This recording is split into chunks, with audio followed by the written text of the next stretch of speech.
Hello, I'm Joshua of Milestone Play. I'm a professional game master, and today we have another Draw Steel game. We are beginning the Delian Tomb, the starter adventure for Draw Steel. Previously on this channel, we have played The Road to Broadhurst, which is the con adventure. It is a one-shot, and it is meant for experienced directors of Draw Steel to introduce new players. I was not an experienced director, but I wanted a one-shot, so we did it. We have a couple of our players back to now do the full-on adventure that the Road to Broadhurst leads into. So we are going to have those characters continuing on. During our first video, we got through 3 of the 4 encounters for the Road to Broadhurst. And last week, not recorded, we had some of our returning players make their own characters or adjust the pre-generated characters to be a bit more what they wanted after they knew how to play the game. And we did that 4th encounter that we did not record previously as a means of testing out the characters, learning how to play in the Codex, stuff like that. And so we're going to take those characters moving forward. Everyone has all of the experience that they would have earned throughout that road to Broadhurst. So as we play through the Delian Tomb, we are going to level up a little earlier than we otherwise would have, but that's not going to affect this session. It's not going to affect next section. It may not affect anything until session 3, 4, or 5. So we're going to get into the Delian Tomb today. And as we already have a little bit of experience, we're not going to be doing the slow learning trajectory of the beginning encounters of this adventure. Though if you've never played Draw Steel, the Delian Tomb does walk you through with simplified character sheets for the first encounter. They give you a few more abilities into the second encounter, third encounter, as you slowly learn the game. For now, we are going to meet our characters that are going to be going through the Delian Tomb. Monkey, would you like to introduce yourself and your character? Absolutely. I am Monkey. I will be playing Chad, a tactician vanguard. Just he is the epitome of the Chad memes. Whatever Chad meme you want him to be, that is he. Fantastic. Vox, would you like to introduce yourself and your character? Yes, I'm Vox. I will be playing Farron. He is a talent of the telepathy persuasion, and he's just got some interesting little abilities, and that's more or less it for now until I learn more about him. Fantastic. And then Druid's Flame, would you like to introduce yourself and your character? Yes, I'm playing Jagan. He is a conduit that is kind of there to help keep the party together and not die. Fantastic. Well, we are going to be starting our adventure in the village of Broadhurst. You lot have previously helped escort a caravan of wagons getting to Broadhurst with some medicine for a goat pox. You have come here, you have aided in having quite the success of bringing medicine, having additional medicine than you otherwise would have based off of getting additional resources during your journey. The people have applauded you for what you've done for them as you have saved one of their core food staples among the village. Uh, Broadhurst is a very small village at the outlying edges of the kingdom of Dalrath. And so you lot coming here and being of aid is a big thing. As you have spent the last couple days here recuperating, you have learned of other troubles in the region, of shipments of other items going missing, bandits in the region that you have already experienced, and a bit more so. As you have spent a bit of time, the people here have also given you quite the amount of acclaim. Each of you have already earned the title of a local hero of Broadhurst, which has given you each your own personal little bonuses that may come up as we continue on through this adventure. Early one morning, as you lot have fully recuperated from your adventures, you're going to see the door to the inn slam open. A wild-eyed woman in her late 30s wearing a soot-stained apron with a large gash on her head rushes in. She falls to her knees before the armored and robed humans that you see sitting at the other end of this inn. As she kind of crumples down there, just tired and sobbing. Please, my daughter was taken on the road by goblins. I know the Gilded Hand can help. The woman coldly says, we don't work for free. She and her armored companion get up and leave. The bleeding, panicked woman turns to you, desperation on her face. I have nowhere else to turn. Please, you must help get my Violet back. What do you do? We just need a location. Squad, let's go. Hold Jagan would on. have First, immediately gotten up when she came in and fell to the floor to go over and help her up. As you are helping her up, and your companion Chad is just like, yes, just tell us where to go. And like Chad is like already moving to the door as well. It almost looks like he is leaving with these two adventurers that she has herself said the Gilded Hand can help. It almost looks like Chad's going with as you're just ready to go. As Jagged, you are lifting her up. Uh, thank you, thank you. I've heard wonderful things about you.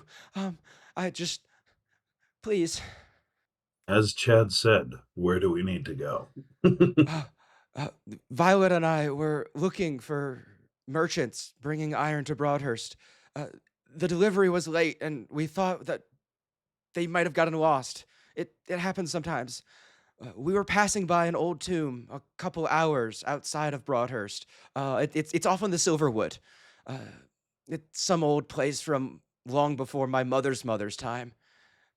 We never go in there. People say it's haunted. As we passed Which by, cardinal? go ahead. Which cardinal direction is Silverwood? That is going to be towards the kind of all around you, but the general direction she is pointing off is going to be kind of the northeast. Chad's gone. As Chad is just going and leaving, this woman with like this fear beginning to be soothed by just this minor amount of hope in her eyes looks to the two of you, to Farin and Jagan. Thank you so much. Just be careful. They sprung out of nowhere. They attacked us. I got hit in the head, as you see where she's bleeding from. And as my vision was fading, I saw them pull Violet down into the tomb. Do not worry. We'll go get Violet. As you have raised her, and you have raised her spirits in doing so, she kind of swallows hard. She looks to the open doors where Chad has already begun going off in the loosest of the east northeast. She looks to the two of you, firms up her shoulders. I I can take you there so you don't get lost.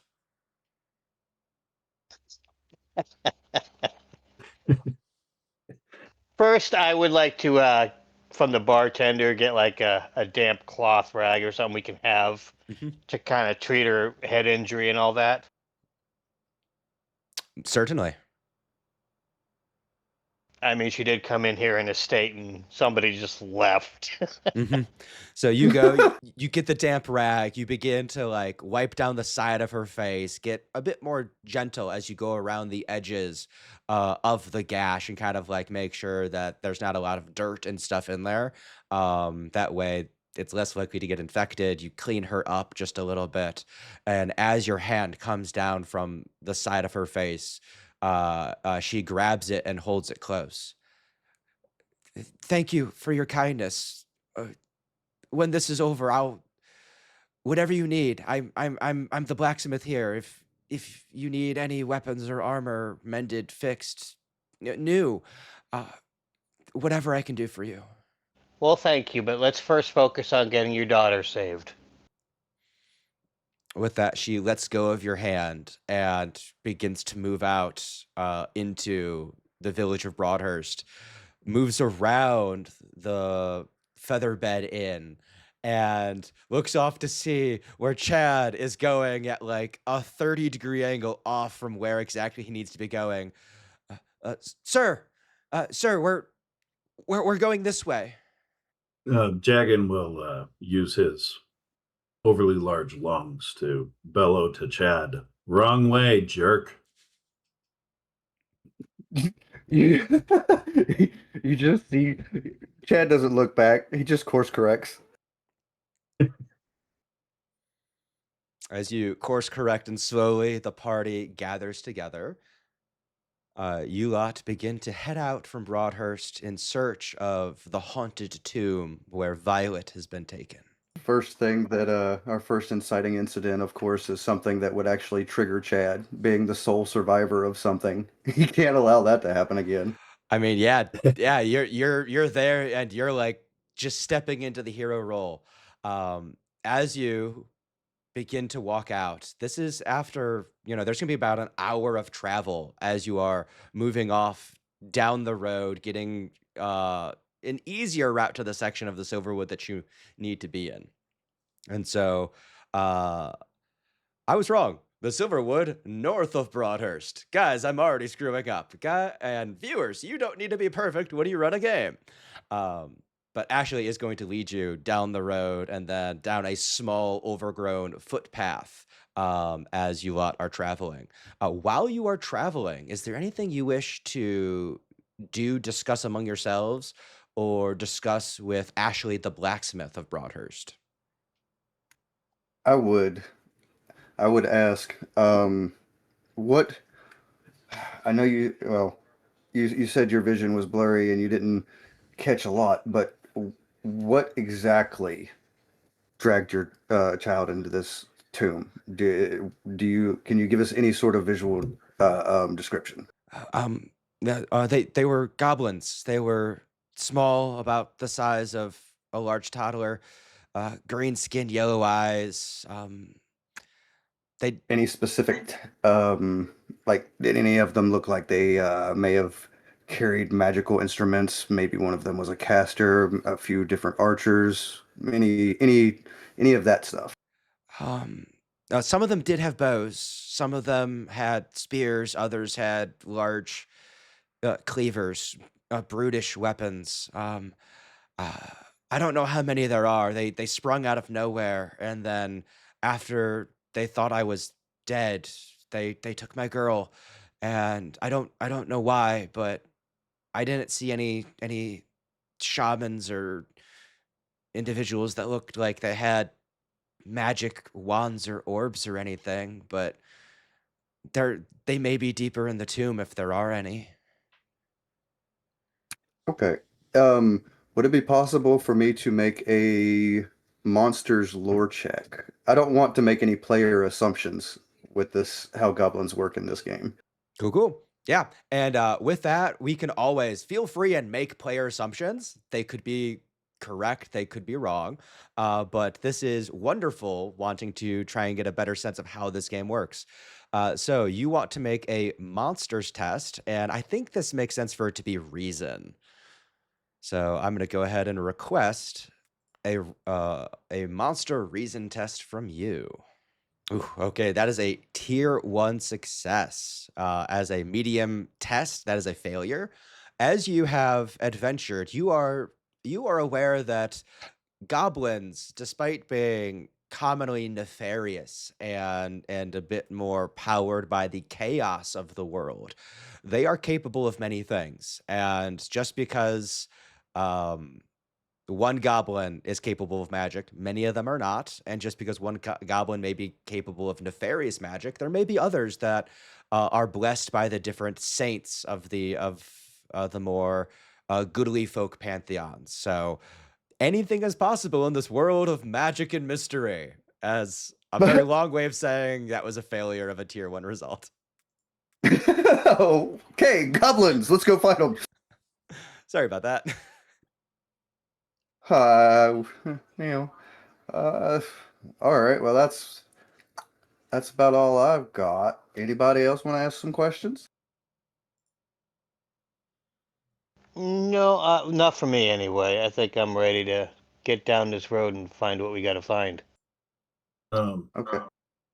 as we're talking, or as we're walking, I would just be trying to calm her and talk about Violet and ask her about like what she likes to do, what things that she had, and just saying, that's going to be great when we get her back. Has she been your apprentice? That sort of stuff. What Yeah. does she know? So you do manage to calm her down, take your kind of your presence as heroes as an authority, and now try to get her with things that she's more comfortable with. And so you will learn that well, Violet is 18 years old. Um, she has been my apprentice and assistant from the time she was able to hold a hammer. She's kind. She's very kind. But like most young folks, she does have a bit of a shorter temper. So she's probably spitting fire at them right now if she has any say about it. Well, I bet she is.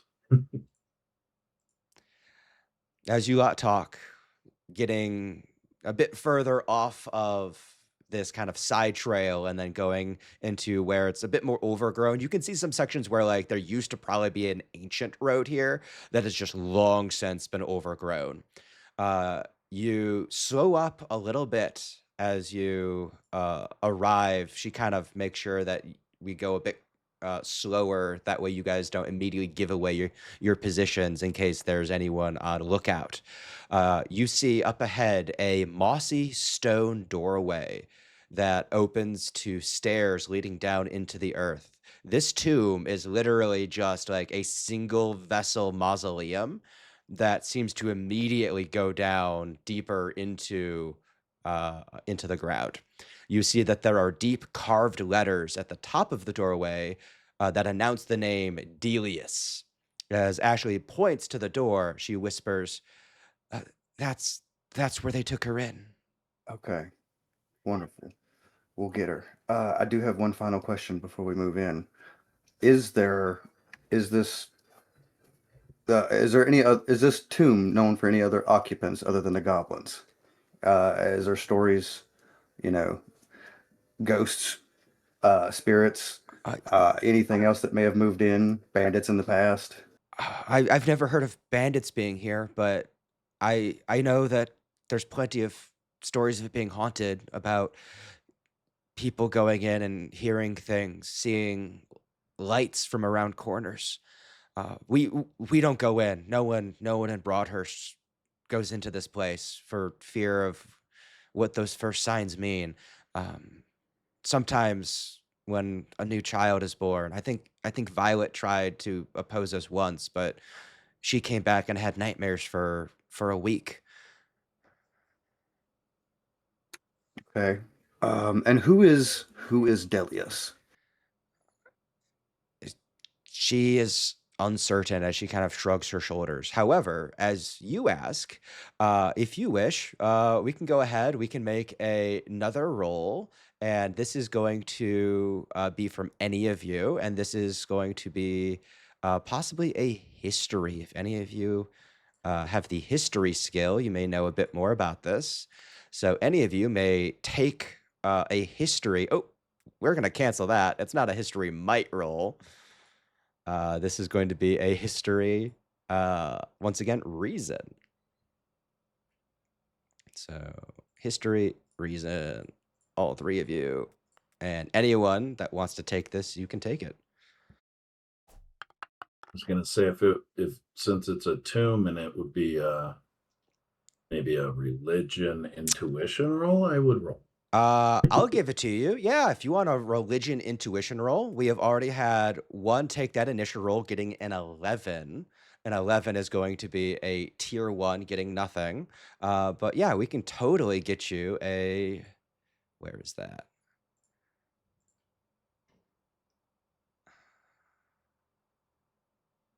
Religion, intuition for Jagan. Go for it.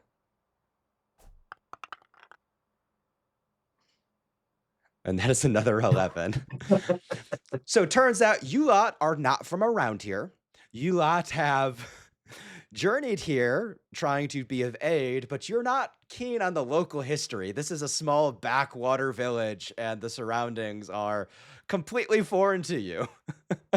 So You wish you knew more, and you may find more information deeper in the Delian Tomb. But in this case, who Delius is, you're uncertain. All right. Not sure how important this would be, but I would like to do a search as we get to the doorway to kind of see if I can see if uh, the daughter, Violet, was it, Hmm. was dragged in? Did she walk in, like, maybe in cuffs or whatever? But kind of this, if we can, by searching, if I can kind of tell the state that she was brought into the tomb with at. Fantastic. Um, you are asking for a search. I'm actually going to ask you to make an alertness check. You may have alertness, you may not, but there's a reason I'm asking for it, as your awareness is up. Okay. Right. Guys, this is real bad. Guys, we are completely unaware. So, as the lot of you begin to approach, you are very concerned on knowing what's going on, and you're concerned on Violet, as you should be. However, in doing so, you then, as you're searching the ground, as you get closer, you begin to hear this ululation, this as a number of goblins burst from around the backside of the tomb, charging spears out as they have caught you off guard. We are going to go into our first combat of the session, and due to you being caught unawares by the goblins will get to go first. So I now have you guys on the starter map. I now have, let's go ahead and get our goblins positioned. So we have 3 heroes of goblins starting off on the map as you hear them call out from the back of the tomb. So our initial heroes of Jagan and Chad, you may start anywhere in the player start box. And then Farin, as you are actually going forward to begin to search the ground looking, uh, you can go ahead and move another 4 squares wherever you want to be. I want to say I think Jagan would have been um, near. Um, is it Abigail or Angel? Ashley. Ashley. Okay, I was way off. I had the A right. Anyway, I think Jagan would have been near Ashley. Still trying to talk to her and comfort the, make sure we would get out of this without an issue. Fantastic. So as you're a bit further back, Farin goes forward, and then um, Chad, you're kind of like in the middle. You're like trying to span the divide between the 2 different purposes that your companions are acting in. You hear this ululation. The goblins begin charging out, and as they have caught you by surprise, they are going to get to activate first. As they activate, I am immediately going to spend 3 malice. And in doing so, that is going to activate Goblin Mode. Goblin Mode is going to increase the movement rate of my goblins this first turn, which will allow them to maybe get up to you. So we will grab our first goblin, and let's go ahead and hope my mouse works better. So the goblin is going to just begin charging in this direction. We'll go ahead and grab our other goblin as well. And as they charge in, they begin to just lob. They start to throw these like little barbed javelins out. So they're going to make ranged free strikes, as they don't have anything better at this distance. But as they go full on kind of Olympic javelin thrower. Oh, you're even out of range for that. I guess my goblins are just double moving. That's great. They're just going to be charging in. And they're going to get up to Farin. Actually. Sorry about that. They may actually have Wow, a that was super fast. Yeah, they are super fast. They may have a charge ability. Charge. When you take the yes, they can use their action to charge, closing the distance and make a spear charge on Faerun. Guys, we're learning the game. So we will roll the dice on Faerun, and that's going to be 4 incoming damage. So we will accept that result, and then our other fella, he will also main action charge. And so all of you know, charge. When you take the charge action, you move up to your speed in a straight line without shifting and can then make a melee free strike. And then for them, they get to choose to make their spear charge attack because it's in the name. So both of them have made their attacks upon your companion, doing a small amount of damage as they impact twice upon him. However, that's the end of their turn. So we go to all of you, and each of you may choose to go, whoever wants to go first. If you guys don't mind, I'd like to go first so I can get my mark out. Go for it. The mark is very important. And I will immediately mark the one in front of Faerun. I will move here to line up my shot, and I will take a 2-shot. Okay, so that is a tier 2 result. With that, we do have the triggers for possibly Word of Guidance and mark additional damage, and those need to be hit before we accept the results. So if we want to use those, feel free and use them, and let him know he can accept. I'm trying to see where the roll is at. He had 10d2 plus 2. He has a 13. I don't believe the edge will get us to a tier 3. Yeah, no. So that should be good to accept.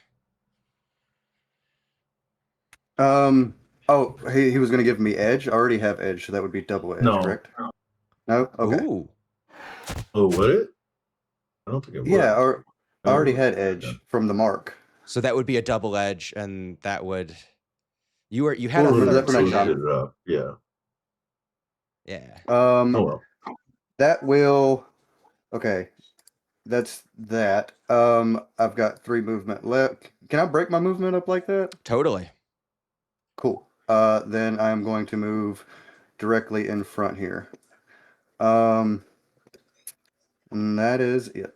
Cool. With that, you can end your turn, and either of our other characters can claim. Ashley can also act in combat, though you lot are far more heroic than she is. Okay, are you ready, Jargon, or can I go? If you would like to go, you can. Alrighty, well, claim turn here. Ain't I supposed to get clarity right off, or is that... You should. It's probably not giving it to you because it's thinking that we are using our beginning learning. So you can actually roll a D3 and just give it to yourself if it's not procting it because it doesn't think you have heroic resources yet.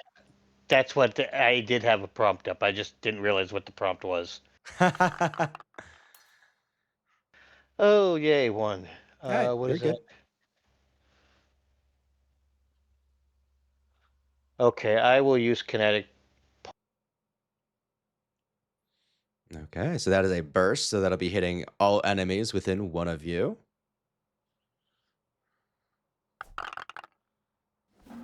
And that's going to be doing 2 damage to each of you.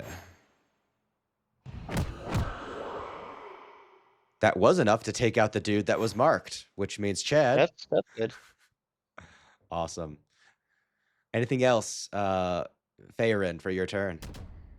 Sorry, I just didn't click end turn. That was it. Cool. I triggered. You can use a recovery. So Faerun, if you click on your token to the side, you should have a pop-up over in your triggers to spend a recovery if you wish. Lovely. All the damage they did immediately done as you have helped take out the marked enemy that Chad has said must die first.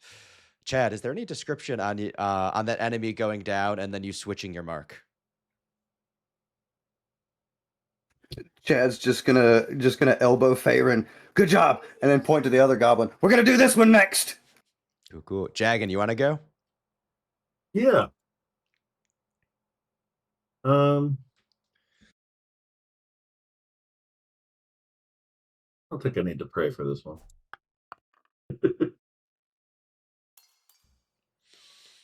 Yeah, Okay. praying for this combat is a bit much since you should be able to do this combat with 0 heroic resources and 0 heroic abilities, as this is meant to be the super learner combat. We'll just go ahead and hit that guy. Fantastic. What did you hit him with, and what's it look like? So that was my ray of wrath. I said, stop getting up on my friends. And it just shoots out a holy light beam at him. Cool, cool. As you shoot a holy light beam, it gets very dramatic as I accidentally turn it to night on you guys. So you have this very anime that goes out, and then daylight returns to normal. That one goblin that is remaining is heavily damaged as he has been shot in the side, and then you have hit him with your holy light ray. Anything else, Jagan? I still have a maneuver.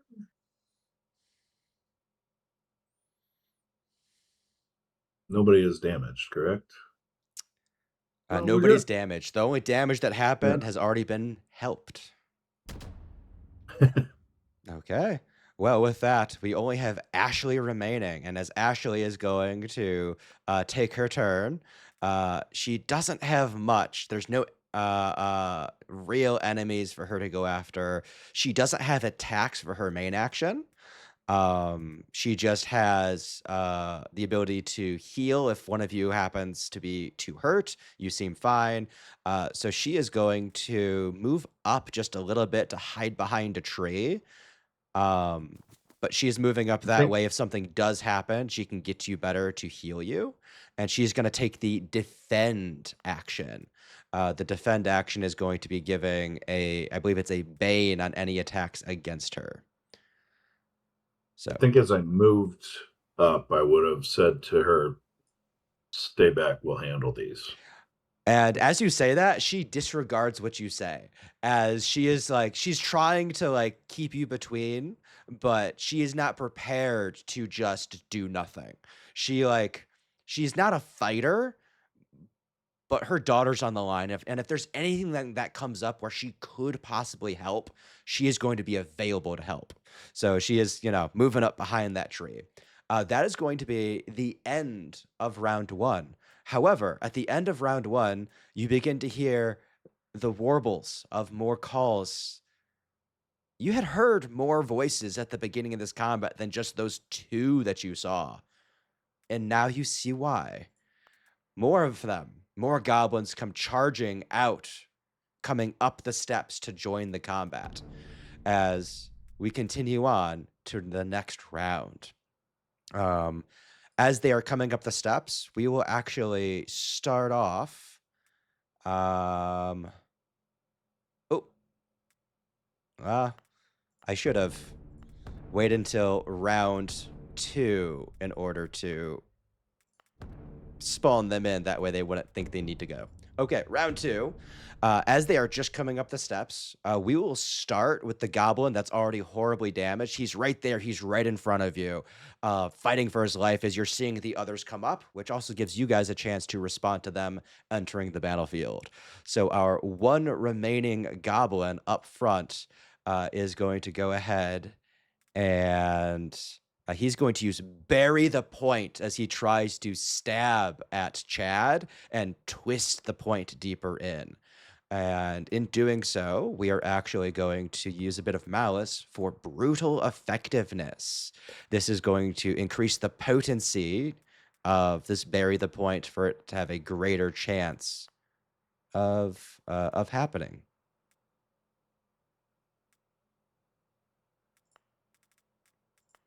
So that will be against Chad. Chad. Cool. I will parry it and decrease its potency by 1. So I could have gotten a bleeding wound on you, but tacticians can respond to that. You are a a very good warrior. What does it look like as you keep yourself from bleeding by parrying? I'm using my bow.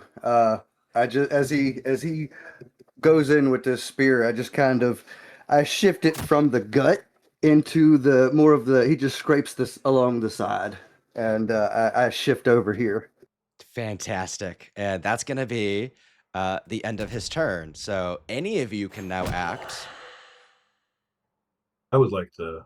I would like to act if I can. Yeah, go ahead. Sorry, that was a trigger. I just saw. I clicked it. It was a feedback loop. Awesome. So the that trigger happens. You can do that trigger once per turn when I hurt one of your allies, as the feedback loop hurts an enemy that just hurt one of your friends. What does this look Yeah, like? that's what threw me off because I thought it was if it hurt me, and that's why I was like, well, why did it work on me when he was one? That's why, because it was on allies. Yep. It it's my tel- telepathy, telekinetic. It's basically just a you know, mental surge back at him. Fantastic. As you surge that back at the guy for trying to stab Chad, like the two of you working in tandem are making his attack less effective and hurting him for trying to attack the two of you together. Jagan, I think you said you wanted to get going. I would like to try something if I can. Go for it. It may or may not work, depending on how this prayer happens. It won't work. Ooh. That's only 3. It's fine. Which god has spited you for praying? Which domain is lashing out for your annoyance? Um, Probably the love god. Just like you're praying to me in a battle. What are you doing? Like, so I'm gonna move to here, and then just gonna go ahead and hit a light fall, and from there, and then oof, oh, I had an edge. Cool. Um, and then all of us are gonna be able to teleport forward if we would like to. So, Chad, you'd be able to get forward 1, and then Baron, you could get forward 2 if you would like. We could all just step forward. Yes, I would like that very much. Okay. I'm gonna go there, and then actually, apparently it changes that when I move. Um, Baron, can you undo your move? Because I move you. I teleport you basically.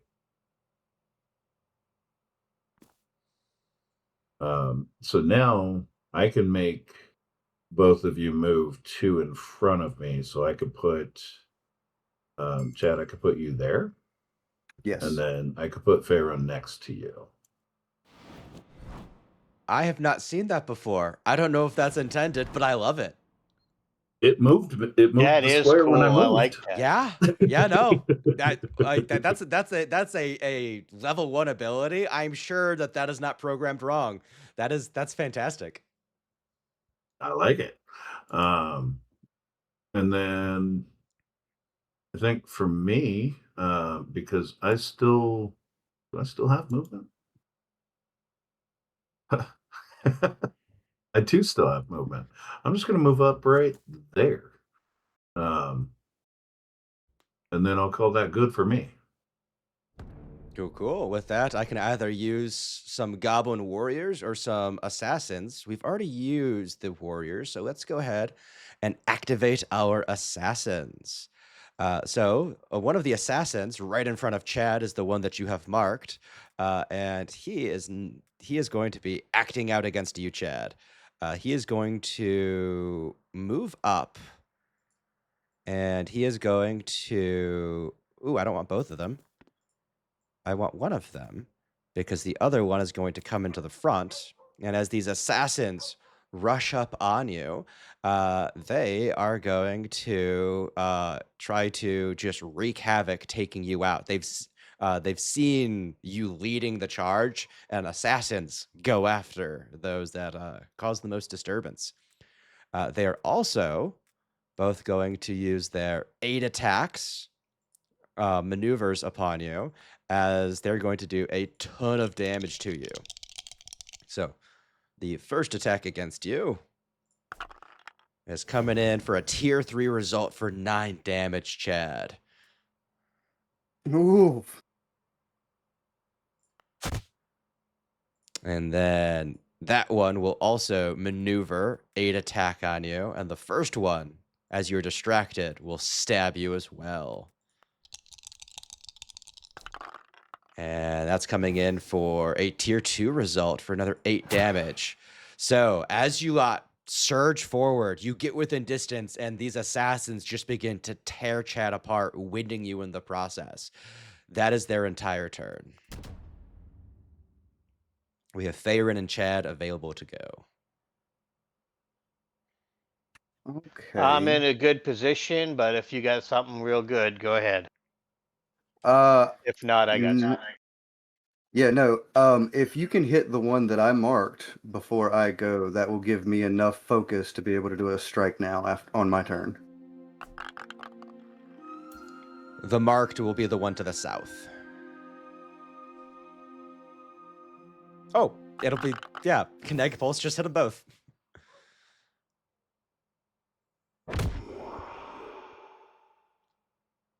Okay. So you Why got did it hit the top one too, or no? it hit both of them, I think. I think it's just doing the push for now. So you get to push one. Or yeah.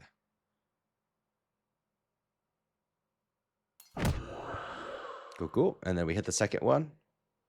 And so the difference, the reason why you did different damage and didn't get to push the first one is you got 2 different levels of results. The mark increased your result from a tier 1 to a tier 2. So it did all of the tier 2 stuff, and then it did the tier 1 stuff. Gotcha.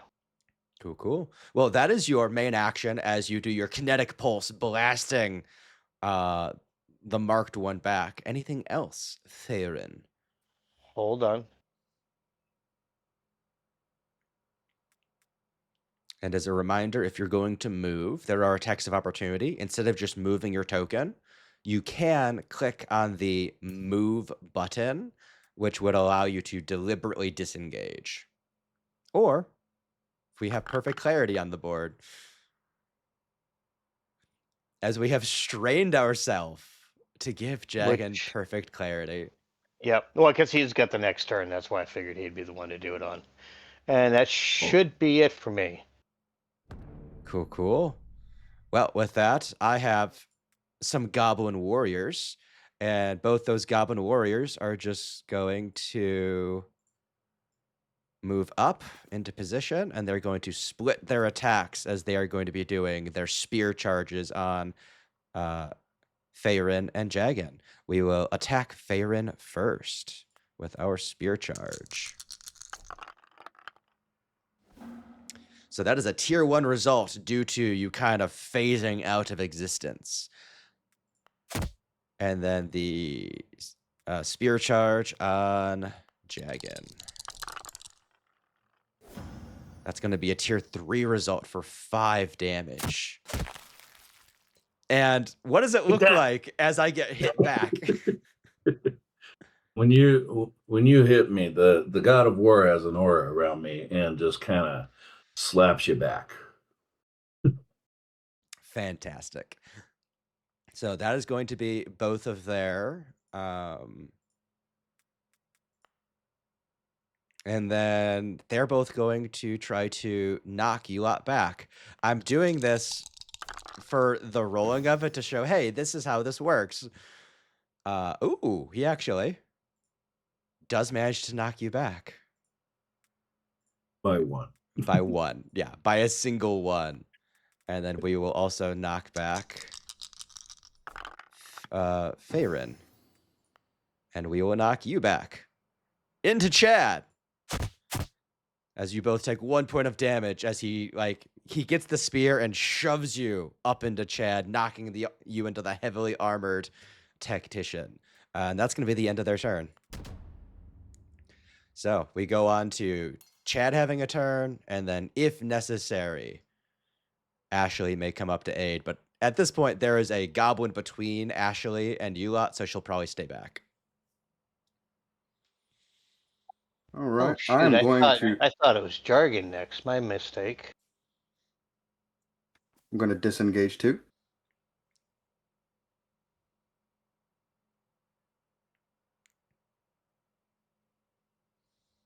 I did my math wrong on the focus. Oh no! I will then do a 2. Whoa! What was that? I said, oh no. I just had a ton of dice roll across my screen. I didn't know what that was. Oh, I have no idea.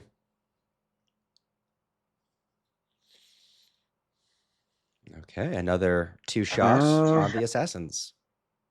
Oh, I'm gonna cancel this. I have to hit my marked target first to get edge.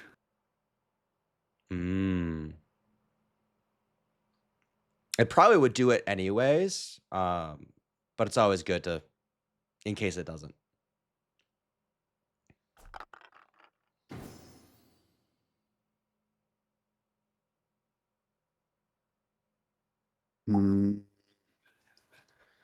Really want this thing to die.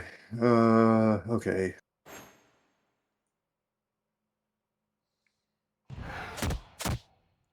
Well, that'll do it. I will then spend a recovery.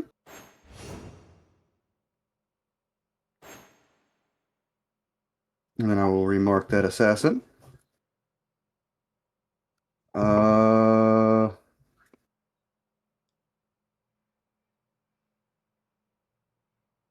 That will...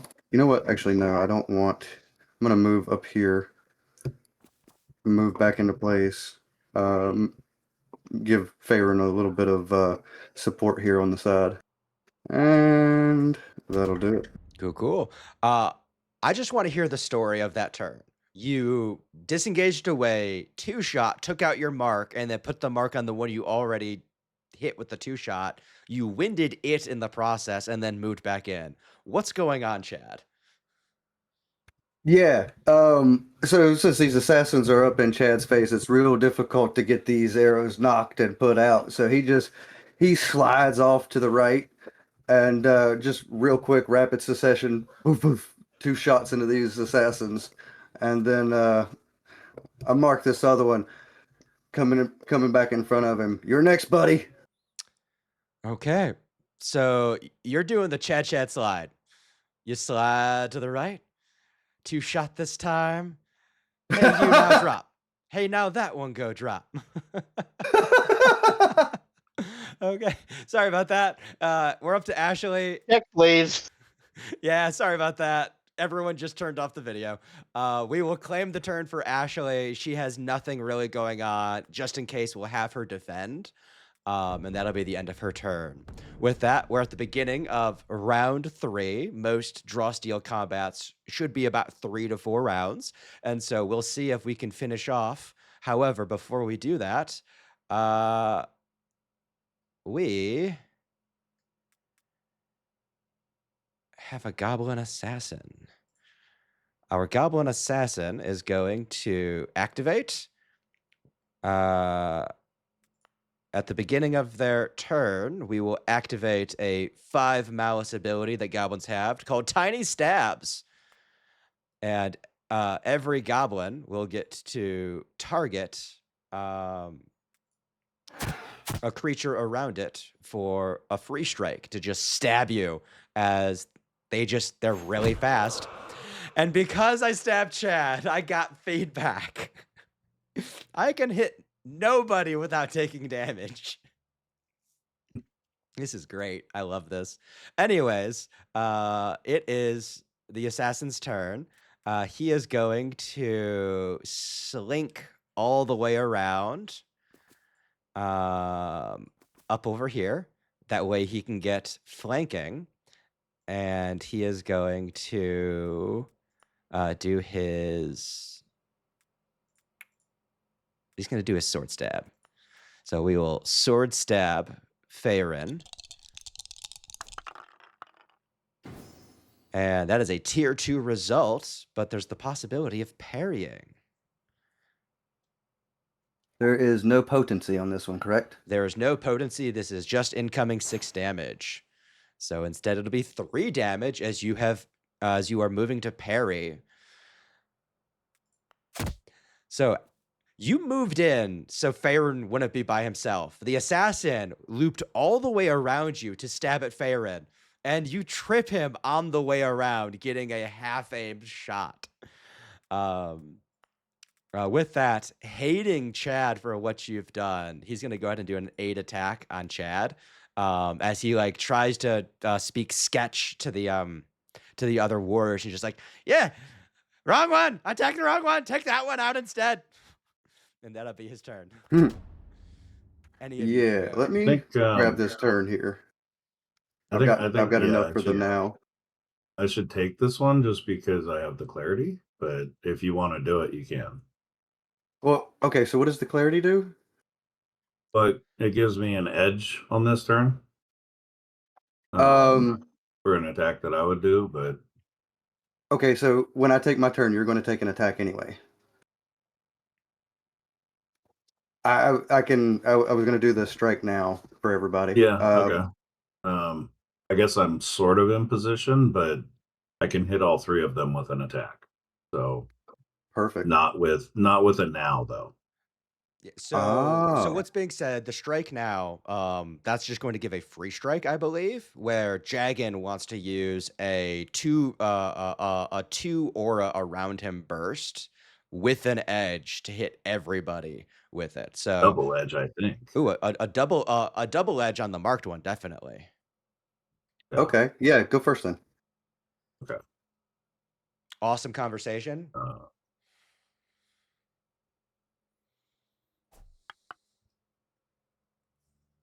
Well, Always I didn't hit a praying. 1, so that's good. Okay. So Jagan's gonna move right there. And then the first thing he's gonna do is I know the encounter's probably almost over, but I'm going to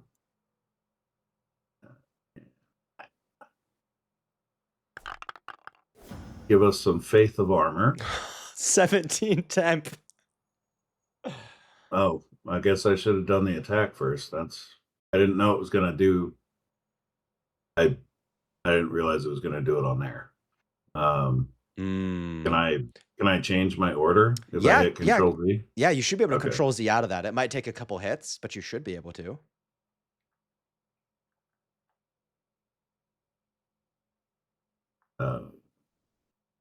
You may have to right click out of the Faith as our armor and just like let that finish up and then control Z out of it. But yeah, it's not right clicking out of anything. It just moved me. Gotcha. Well, is it looking for an accept? Yeah, If you I'm accept, gonna you try could to. probably then control Z after accepting, as you just have to get rid of the window. I just I moved and then did my other attack. So Oh, awesome. um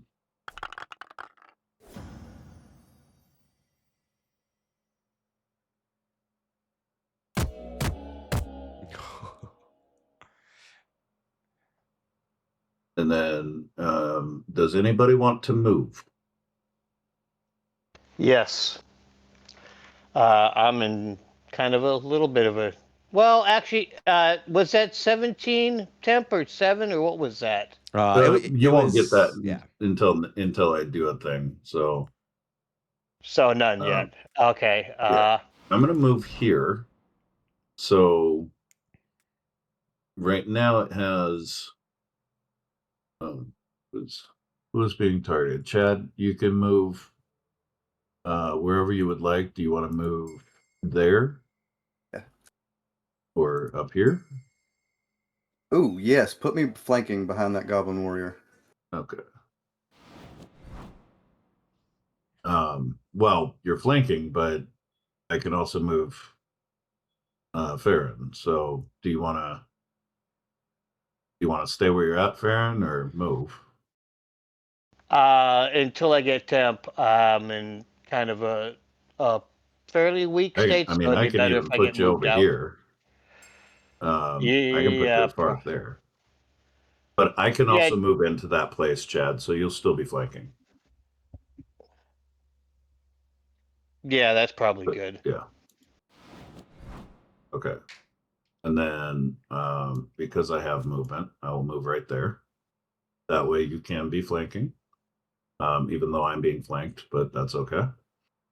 And then we'll do that. So it's going to target you, Abigail. Okay. Now everybody gets 10 temp stamina. Fantastic. And that's going to be the end of my turn then. Okay, so I will go for my remaining goblin warriors who have not gone, as we are very much in a conga line, and we'll do a full flanking conga line. No, I don't want to move both of them. I need to learn that it wants to move both when. Yeah. Should I not get an opportunity to attack when he moved away from me? You are correct. You should not, as goblins have a special feature called crafty, where they do not provoke opportunity attacks. So, yes, that is correct. That it's not triggering in the interface, because goblins are crafty and they move around really quick, and yeah. So as they move into position, we are now double flanking. So one of them will attack Jagan. And he's going to go ahead and do bury the point on. He's not, I don't think. I think Jagan, I don't think bury the point will affect you. It won't. I need more malice to increase the potency for it to affect you. So they're just going The to be goblin doing. doesn't know that. If you have perfect meta knowledge, I have perfect meta knowledge. So he will just hit you for 4, and then he'll be winded as once more the god of war protects his own. And the other one will go ahead and do its attack on Chad. Maybe I'll get a bury the point next turn when I have more malice to use. Okay, and that's gonna be their. You know what? No, we'll also throw some 8 attacks out there, just so they're. I'm not going easy on you. I'm not missing maneuvers that otherwise I could do. You guys are gonna earn this. And now we go to Chad and Farron. Both of you are still available to go. Yeah. Farron, do you have a ranged free strike? You should, yes. Free strike, sure, yeah. Everybody has ranged Okay. free strikes and melee free strikes. Oh, cool. Wonderful, wonderful. So hit them, guys. Do the hitting thing. Now. Is any of these marked at the moment? The assassin. That's at the very bottom.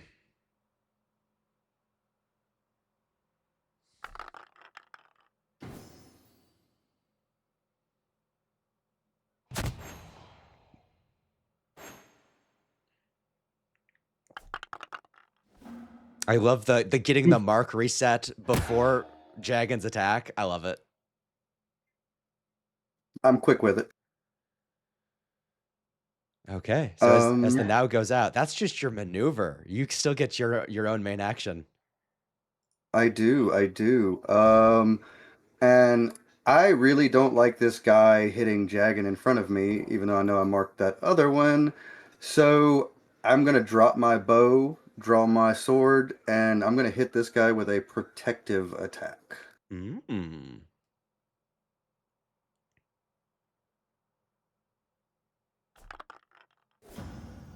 Yeah. Nice. That was a massive kill. I don't think that one was winded yet. I think you killed him when he wasn't even winded. That gave me +2 piety because you did over 10 damage. Well, 11. Yeah. Yeah. Also, okay. I have. Yeah. I'll give this one to you here, Farron. There's a recovery for you. Did it not trigger? I think the recovery is on whoever is doing the attacking. This In one this has the case, picture of Farron. So. Oh, nice.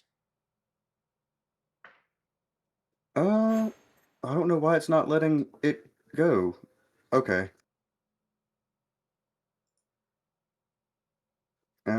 I keep hitting it, but it's not going to go through. So I guess I just won't use that.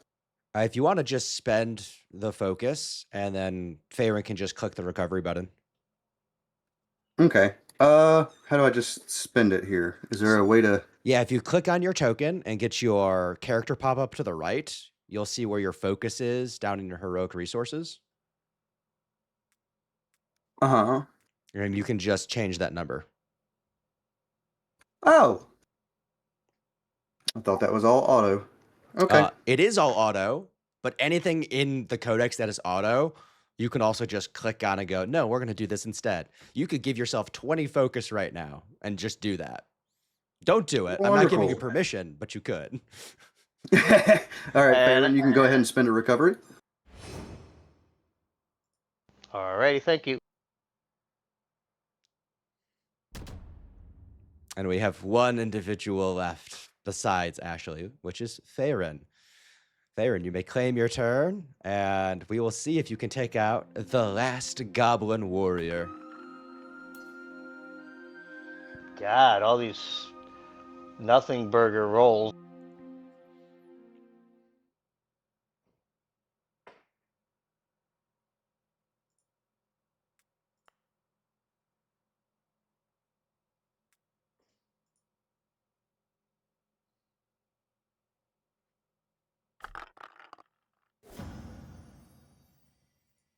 Eight psychic damage. Well, that's the kill. So as you lot move forward and you just begin to annihilate all of them, they're dropping. The last one looks like he's actually about to turn and flee to run back down into the Delian Tomb, where you just blow him away with your pulse. That is going to earn all of our heroes a victory. So I have just clicked on the one victory button, and you lot should now be able to see on your character tab that you have a victory. Hopefully that is true. That's it. Yes, sir. Cool, cool. So I have dropped us out of combat. Outside of combat, you lot may spend recoveries at your whim. You just have to click on your token to get your character pop up to the right side. And where your recoveries are, you just have to click on that, and you can spend as many or as few as you wish. As you go ahead. For some reason, my max stamina went down to 18 instead of 25. That's interesting. And it's your special prayer that has it be higher, correct? Yeah. I don't know why that's the case. Maybe go into your character sheet and make sure that you have that prayer selected. Maybe ending the combat. Maybe you only get that during combat. Here, let's draw steel and just see if drawing steel increases. It did not. Oh, Let's see Here's if an rolling the die interesting thing I increases. did not know.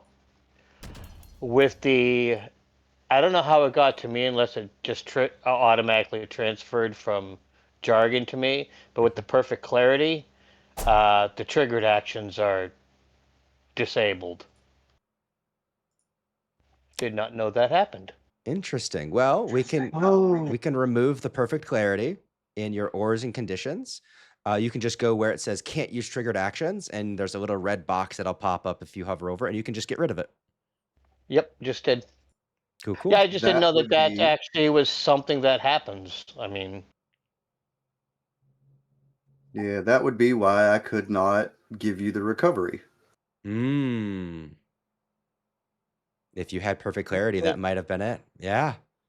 You Could don't be, get but I don't know triggers. how I got it because I put it on jargon, but I don't know, maybe it got transferred back to me for some reason. Uh, we'll look into that rule later. I'll look into how that works, and yeah, we can deal with that later. For now, we've gotten rid Right, of it right. manually. Um, uh, Jagan, for your max stamina, that's a weird situation. Um, you can go into your I can't character even sheet. find the prayer in the builder. Like, not showing up as something for me to pick. So that's going to be conduit level 1. So we have recovery skills, monsters, nature, deity, domains, all domains, subclass, piety, wrath, signature abilities, holy lash, lightfall, healing grace, font.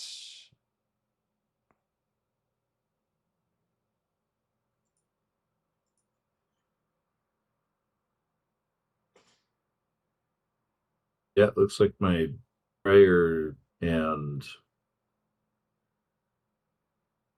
is the what is that? First level features. Uh, I see that you have a word of guidance. I see that you have an option for font of wrath, which is how I'm getting hit, correct? yes. Yeah, I don't know what happened there. That is odd. Um, Well, for now, we can figure that out between games. You can just on your character sheet where your stamina is, you can just click on that and change that value. And I think the value is 24, not 25. yeah, I should have a 6 bonus to my stamina. It's prayer of steel. And then conduit ward, its spirit ward is what should be damaging you. Is the Gotcha. spirit ward. Well, I'm taking the spirit ward, so that has been happening. So yeah, you can Well, just it update it. it was showing the other um the actual max before draw steel ended, and then when it ended, it didn't show the max. So I don't know if you'll take the damage now, but What do you mean? we'll find out. Yeah, we'll find out. But for now, you can just go ahead and change your stamina maximum to 24.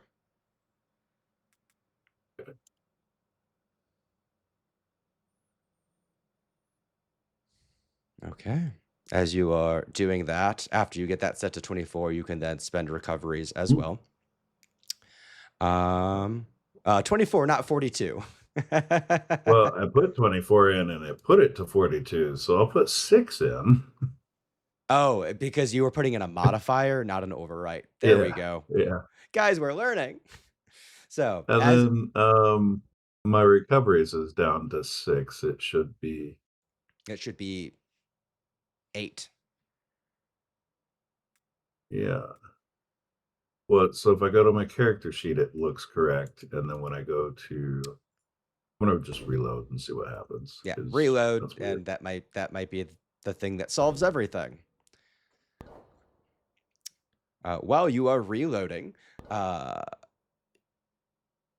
you lot hear this minor call of elation at the victory.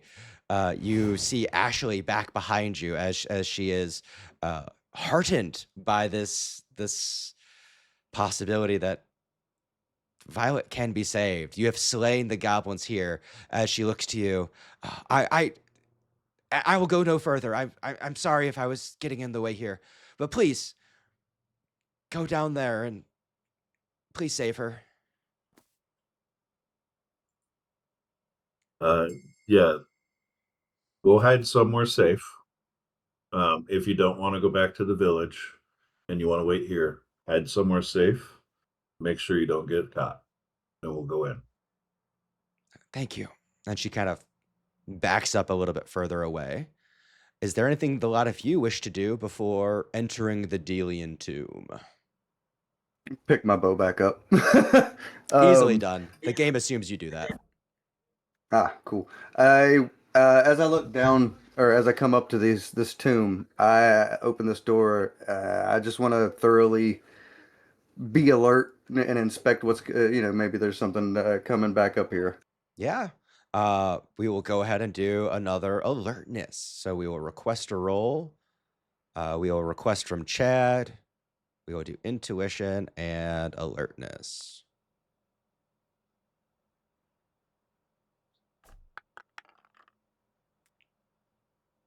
That is a tier 3 result. So, with that, you do not hear any additional foot stomping, or you don't see the movement of like torches moving towards you. But you do hear the faintest whispers. You hear the creak of wood, whether it's someone leaning on a spear or the flexing of a really bad bow. You hear the faintest crackle of fires. You see from around a corner of this kind of staircase that goes down, hits a flat landing, and then goes to the left. You see this red light of some fire down there, and you become aware that there are more of these down there just around the corner, and they're probably laying in wait for you. You were caught off guard the first time, but now you are certain of it. That is going to be a success with a bonus, and so as long as you lot don't do anything bold and brash, we will not roll for initiative. You guys will get to start with initiative next time, as you are fully aware of them being in preparation for you. Wonderful, wonderful. Um, as we creep forward, do I see um going down there towards that light? There's only this one path, correct? Correct. There's like as you step into the as you step into this like minor mausoleum, there's some space up here, but it's mainly the stairs going down. Oh, I can actually step in. Yes, you can step in, and actually, if you step in and move your token to that staircase, it will teleport you to the next map. Oh, I see. That is cool. And I should be able to double click to go to the next map, but it's not working. Dagon just gets stuck outside. Is your token just slightly too large to move in?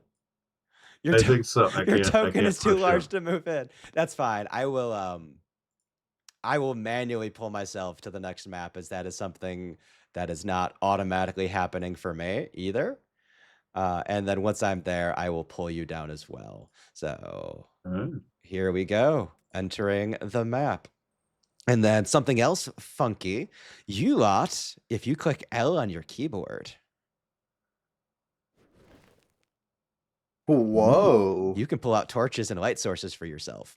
So as you lot move on down into this tomb, you are already aware of what is to come. However, as you step on down, there's some other things that will become more apparent to you. The stairs of the tomb descend down into this chamber that glows with the orange light, thanks to the braziers in the center floor of the room beyond. The light illuminates faded frescoes on the walls that show starving, wounded humans drinking from an ornate silver chalice. And as they do so, they turn into powerful, healthy warriors who battle a horde of demons. You see many bedrolls lying scattered on the floor of this chamber, where 24 goblins huddle, ready with their weapons drawn. We will go ahead and we will show a hero start area. You lot may move up into the hero start area for free. And I will also add in our starting goblins in this encounter. If we were doing the full learn how to play, this is where you guys would get triggered actions and heroic abilities, and I would get malice. And potency would be a thing. So you lot can move on into the proper area. Where are my goblins? My goblins should be here, guys. I thought I said... They disappeared. Oh, they were already there, and I unsummoned them. Oh, God. That's great. So, as this is where our goblins are, you lot may put yourself in the starting box wherever you wish, knowing their locations. We do have these pillars that go from floor to ceiling, and they do block line of sight, or in Draw Steel, line of effect.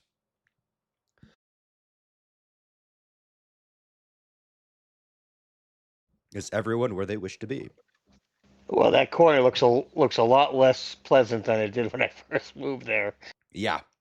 Informed choices, as you lot are definitely gaining the upper hand, as you are aware of them being in preparation due to Chad's awareness. You guys ready to get into our second combat?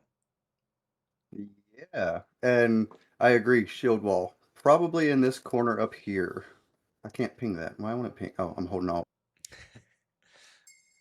Okay. We will go ahead and draw steel, and our heroes will automatically win due to that tier 3 result. So, as you see these goblins in the far back is where we have a lot more goblins with bows.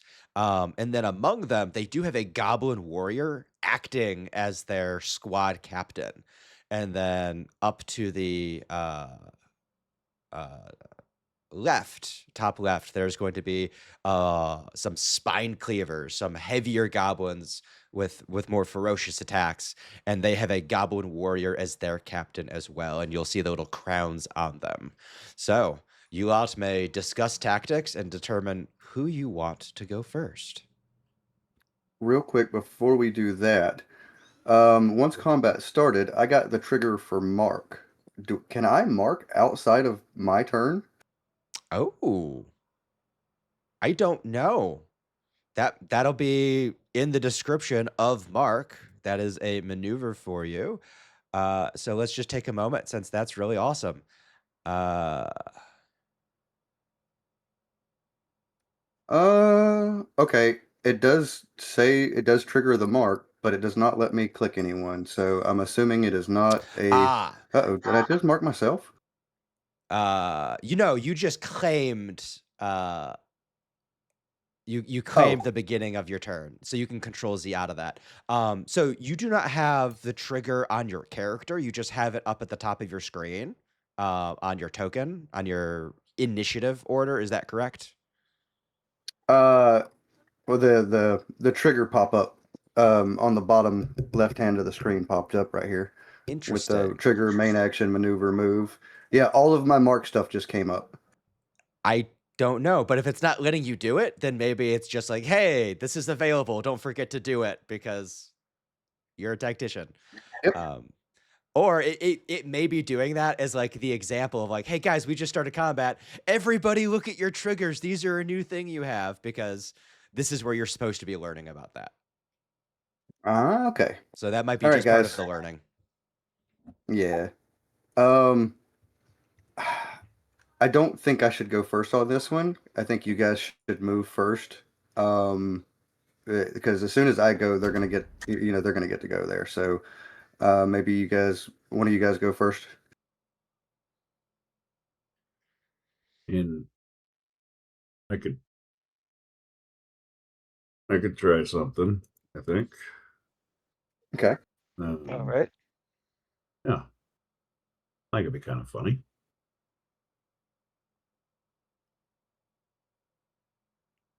Okay. Jagan. Starting off with a big roll. Did you pray? I prayed. Ooh, that means you get a prayer effect. What's going on, man? Let's see. I think we should all have either four. The two effects that I currently have is the Love Domain effect, which would give us each ally within 10 squares of me would get temporary stamina equal to 2 times my intuition score. Or three allies of my choice, including myself, can get 2 surges. We could start the battle off with some temp health, or we can start the battle off with surges. I think surges would probably be better. If that's what I you agree. think, go for it. Yeah. Let's start with I'm good with surges either. because I also have another thing that I can do here. Yeah, this was not any action economy. This was just choosing to pray at the start of your turn and getting lucky. Yeah. Get lucky. So, huh.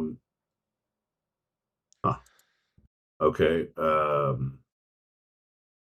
I think it's like when we went to the map, it reset down because you said we gain abilities throughout the level, correct? Like Yes. throughout the campaign. I think it reset me down because now I don't have some abilities that I should have. Um, Interesting. I so I will. should have my second. Um, go back into conduit and look at signature abilities.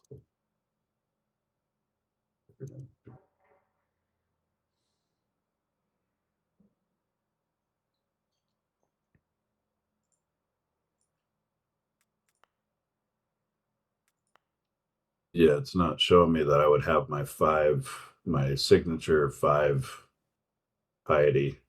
Well, you can still just roll it, and we can give out stamina as we get Okay. through the pre-programming of the learning phase here. Yeah. So yeah, So you can make a it's just power a roll. power roll, right? Yep, and then you get to add your intuition as a conduit. Okay, so that's going to be a 15, which uh because it's plus 2. So 15 is 10 the temp. yeah, 10 temp. So Okay. everybody gets 10 temp. So you can go ahead and just add the 10 temp on your own by having the little pop up to the right and adding a 10 in the temp area. And then now we're gonna have this little fun here. Uh, can I reach that guy? So Oh, that he's would got be anything going through the pillar would not work. yeah. Well, range guys like to stay ranged. They Wait, do. it's, 1, 2. Try that again. That guy. Okay. So that's going to get a pull where you can Okay. pull vertically. This room is only size 2, so you will not be able to raise him very high to drop him. So don't worry about any vertical pull in this room, as his agility will absorb whatever fall damage you get from a single square drop. Okay, well, this guy was under cover here. Jack, can you move your mouse, please? Thank you.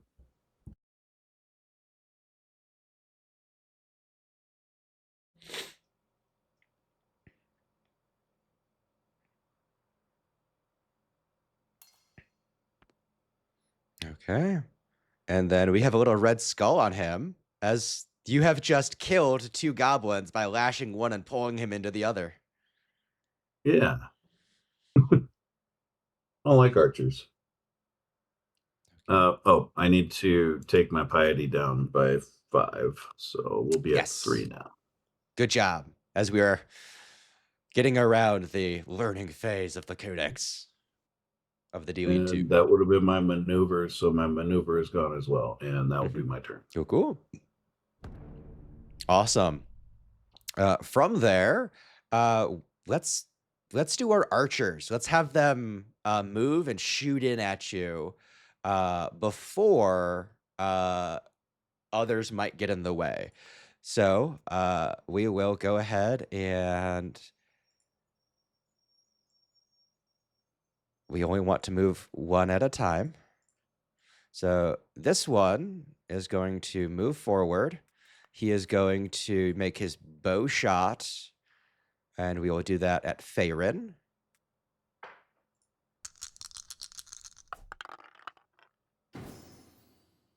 So do we want to parry that? Yes, we do. So you step in the Baron, way. he saw you light. And then that goblin archer is going to move behind this pillar. The next goblin archer is going to take its shot at Jagan. And then he'll move behind the other pillar as they are trying to get to defensive positions. And then as he moves in, our captain of the crew is going to begin to move forward. And then he'll do a spear charge. And he will spear charge Chad, who has just stepped in the way. As you are all getting attacked by different sorts, as goblins are moving, shooting out, getting behind pillars. Their captain comes leading in, stabs at Chad of, no, shoot this one! And yeah, that's going to be all that. As he stabs into you, Chad, he's going to jostle the spear a little bit, as he's going to do an 8 attack on you, and that's going to be the end of their turn. Okay. Favorite, do you mind if I take my turn next for the marking? Go ahead. Fantastic.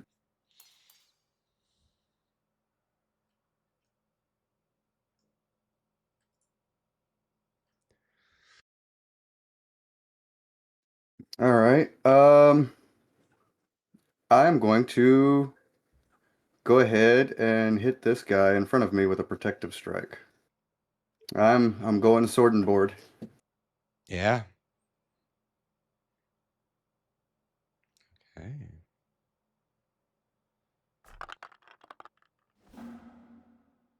Oh man. Hold on. Oh, that's not what I wanted to hit. Control Z. Yeah. Control Z doesn't work for me.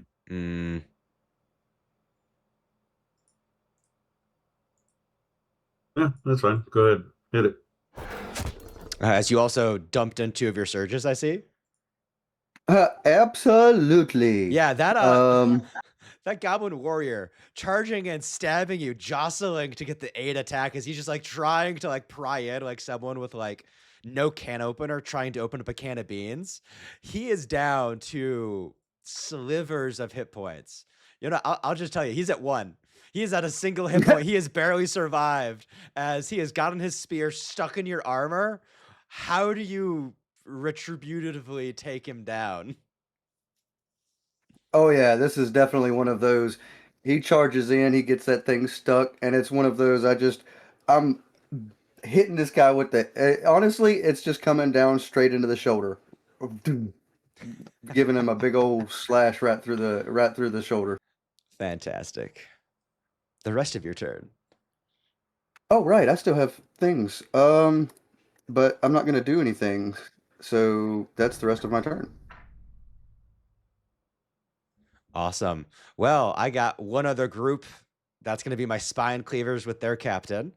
And I'm going to be right honest with you guys. I don't know what the spine cleavers can do. So let's go ahead and look. They have an axe attack. Oh, axe attack is nasty. I'm going to want to move these guys one at a time. So I'm going to go ahead and move up. And we'll move that guy there. And let's go ahead and just take a moment and hide the hero start area so that's not getting in our way. And that dude's axe attack, he's going to attack. Oh, I have to move all of them and choose where they all go for their attacks. No, no, no. That's inconvenient.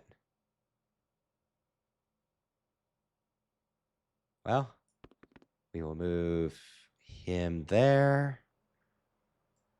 We will move him there. We will move him here.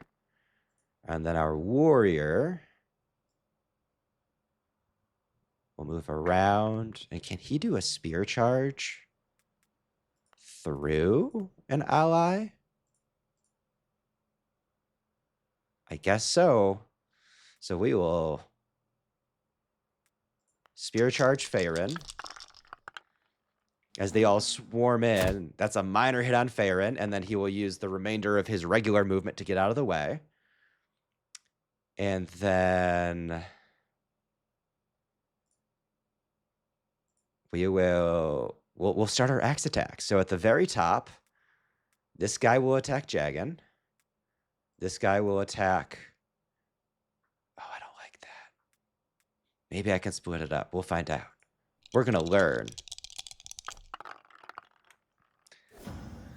As the Spine Cleaver Oh, no. rushes in on Jagan, that is a push 4 on Jagan. As he is going to slam you into the pillar. Do I not get to use that surge? Surges can be used for your own damage or It came increasing up your with an potency. option to use I think you can use the surge as a bang, can't you? You cannot. Oh. Okay. So we have that push of Jagan into the pillar, and then the other push is going to push Chad 3, and they're going to push you into the brazier. So you take damage from the force movement hitting the brazier, and then hitting the brazier does another 2 fire on top of that. Aha! And now the ones that have not attacked already can attack Chad again, as they will continue to try to hit you into the brazier. Oh, no. Chad, these guys are trying to dunk you into the brazier like they dunk a preschooler into the toilet for a swirly. However, both of these only get a push 1 effect. You will not be moved. And that's all of their turns. Farron, you're the last to go. You watched all these individuals charge in. The spear charger hit you, and then the spine cleaver sent the rest of your companions sprawling across the battlefield.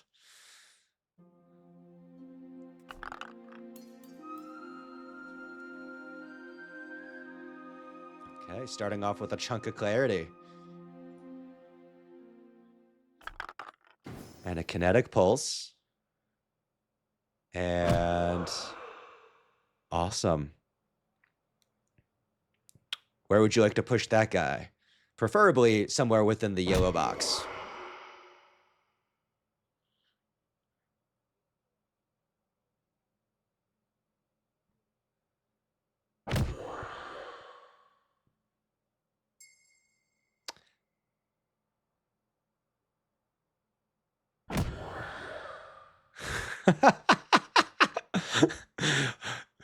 Oh no, they're dying so fast. And then where are you going to push that guy? Farron, did you just get 4 kills? I think 3. Oh, maybe 4. Yeah, you got 4. They charge in, they batter your companions around, and then you kill almost all of them. The only one you didn't kill was the one you couldn't reach of the spine cleavers. What does this look like, Farron? I was squeezing down like I had a BM, and then I just went Super Saiyan, pushed them all back. Lovely. Anything else on your turn? Nope. Okay, well, that's the end of the round. We go on to round 2. You lot having done so much more in round 1 here than you did in the last one. But also, there's some minions in this, so that also changes action economy stuff. Who wants to go first? We've got a spine cleaver and a warrior to the north, and then we've got 2 goblin snipers to the south without their captain. So I think their range is down a little bit without their captain.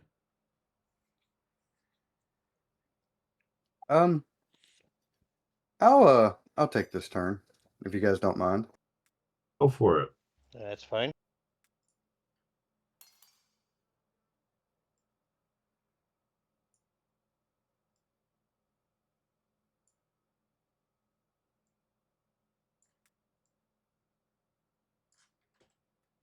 Oh, I'm having the same issue you were. I don't have my now. So my maneuver is going to be now. Yeah. And the two of you are going to take a free strike. Awesome. So yeah, just go ahead and spend your focus, and then the rest of you, without the prompts, you can just go through and go through main action, free strike, and choose your targets.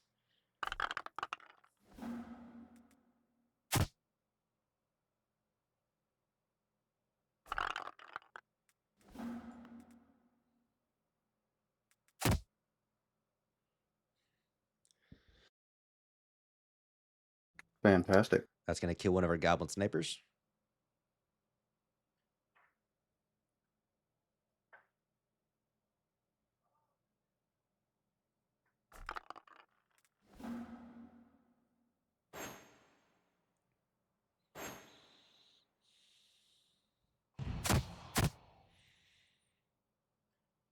As you just two-shot the two that you could see killing them. I told him to shoot better. He did. Oh, what? Okay, there it goes. Okay. So, we have a single goblin remaining, and with a single goblin remaining on their turns, that is an end condition for this fight as you lot outnumber them 2-1. So we will go ahead and give each of you another victory. We will end the combat, and as this happens, that goblin just kind of like throws down his bow, throws up his hands. I run away. I run away. Step to the side. I leave. I'll just go, please. Sure. After you I would answer say some no. questions. Oh, he wasn't going to survive the interrogation. I was just giving him hope. His No, eyes go I meant like if he wide. was trying to run, I would holy lash him. So as Chad, you begin to after you answer questions, he goes to submit. And then there's that back and forth, and it's like, oh no, he wasn't gonna survive the interrogation. He the eyes go wide again as he just goes to book it. What do you guys do? We surround Grab. him. Like I said, I was gonna holy lash him if he tried to run away, but I didn't mean for any of that to be he's not gonna survive the interrogation conversation. Oh no, Chad I said just that. meant Chad outright said that. So as Chad says it, he goes to run. Would you like to holy lash? yeah, if he had said that while I was up here, then I would have been back here, right? Sure. Yeah. So yeah, I mean, I'll holy lash him. Okay, you do so. You take his head off, he dies. Yeah. So there's this miscommunication among the party of like, oh no, they're still going to die. I don't mean them to die, back and forth. And in that moment of miscommunication, the goblin archer begins to run as you just have to put the rabbit dog down. And what might have been a chance for information fades before you. Well, that's unfortunate. But hey, I can click on these. Oh, hey guys, there's stuff in the sacks. What do you mean there's stuff in this axe? They're bedrolls. Yeah, and there's stuff. Healing potions. We got some cosmary leaves. A healing potion I got none of recipe. that. You got none of that? Yep, I don't have an I'm option seeing to it. I click think on some anything. click on a different one because I think some have it, some don't. And are we free to take what we find? You are free to take what you find. So the cosmary leaves are what is required, I believe, for the healing potion recipe. And so you can spend resources that you have ingredients and recipes for, and you can spend respite activities to make items out of materials that you find. So yeah, as you collect those things, you will be able to spend a future respite possibly making additional healing potions. Um, Seems like it's going to be an instance-based thing, so it's a party loot, not a single everybody gets loot. Okay. Well, yes, I that is can't. correct. I'm not gonna make these. So who wants the stuff? Hey, it took it out of my inventory. That's fine. It's in the sack. Yeah, so there's a party What sack, sack? and then you can divide it up as you wish. I honestly Oh see yeah, we nothing. can put it in the party. Well, let's just do that. Actually, the recipe, give me that, because I have alchemy. Okay. Where's the party sack? What I don't. Where's that at? When I you see a click party on the inventory, inventory. but I don't see anything in there. Okay, hold on. I'll put that stuff in there. Give me a second. But also now one bag is highlighting when I hover over it, but nothing happens when I click on it. I Yeah, took the stuff out. yeah. There's only a couple of them that you could possibly have found something in, and we have taken them out of the one that had it available. So, yeah, you They are lot. currently in party inventory now. Cool. Because that one's still highlighting for me. But Yeah, it's still yeah. highlighting because there can be stuff in it. I can make it untargetable and it'll no longer highlight, but for now it's just where something was. Where is party inventory? So, uh, click on your token to get those little pop-ups around the outside, and then there is a backpack for your own inventory, and at the very bottom of that there's a 3-person symbol for the party inventory that can pop up to the side.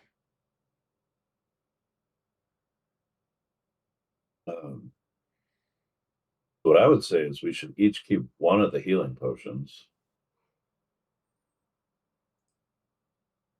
Because that's when you drink the potion as a maneuver, you regain stamina equal to your recovery without spending a recovery. Yes. And then, yeah, if Farron has alchemy, because I have no alchemy or anything like that, healing potion recipe and the customary leaves would be good. I went ahead and split the stack of the healing potions, so each of you can claim your healing potion. And then whoever has the recipe, Farron, you should probably just grab the leaves as well, since I believe that is the required component for crafting. Alrighty. I got one potion, the recipe, and the leaves. Fantastic. So as you lot gather all of that up, you looting what had previously been possible items from this location. You have dispatched the one goblin seeking to flee.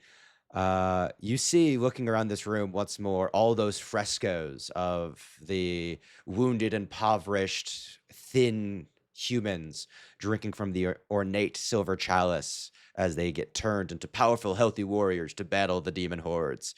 Additionally, there is a hall that leaves from this room to the south.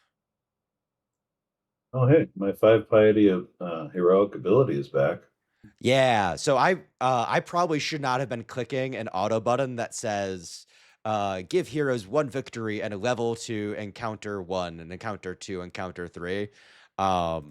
Clicking those buttons is what affected you. That is my fault. Okay, because underneath it says third encounter. Yeah, So so should it just say first level or level 1? uh that will eventually happen. I can go forward and we will give 1 victory and level level to encounter 4. So I've just given you all a bonus victory, and I'm gonna go through and I'm gonna take it away. But that should hopefully have fixed the problems I caused.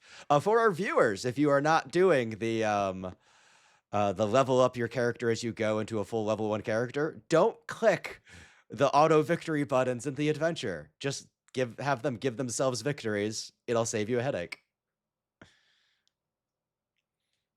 I think if we're at 4th encounter, it's still keeping us not level 1. Well,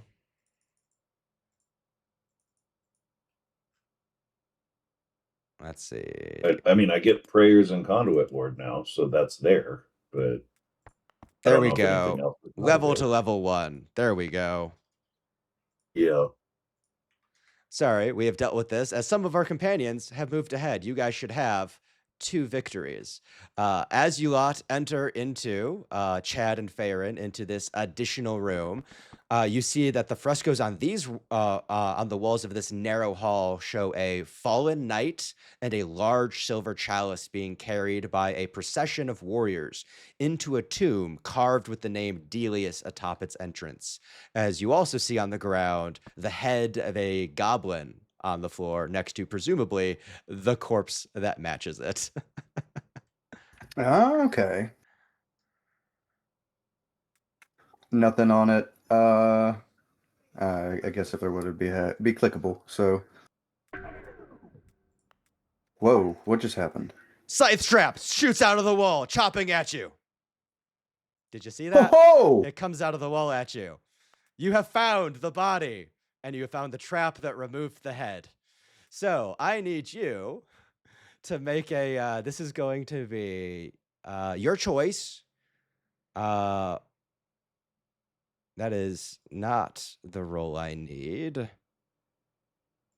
That's finding the trap. You have already triggered it. So dodge the scythe trap. This is going to be just an agility test.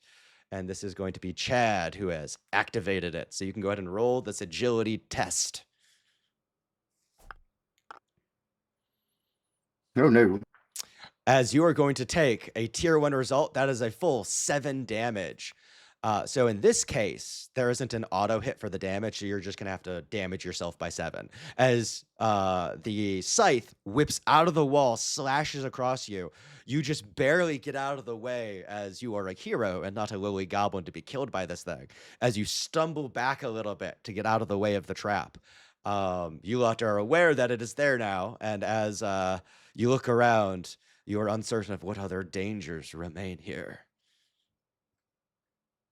Well, Uh, anybody have anything for looking for this stuff? and then I will unfreeze the game. That is a section where, because you stepped into the trigger, it auto froze. That way, if the director is looking someplace else, you don't actually accidentally just walk right past it, and then I have to pull you back. It'll stop the game when you hit the trap. That way, we know it has to happen before you continue. That was pretty cool. So, what So you does doing? anybody have any trap disarming ability? Here's a question. That device that comes out of the wall, the scythe, is that floor to ceiling, or what's the situation with that? It does not go fully to the floor. It stops maybe. You know what? It happened really fast. I'm gonna ask you to make a A search? a search for it. This actually isn't search. This is also alertness. This is having noticed it. So we will go ahead and we will request a roll. However, I'm not letting you do search now because it's like, did you notice it when it happened? I will let you choose whether you want this to be reason or intuition. We will do reason. Okay. And this is going to be Theron. And we'll hit alertness just in case. Oh, have you already rolled yourself? That's fine.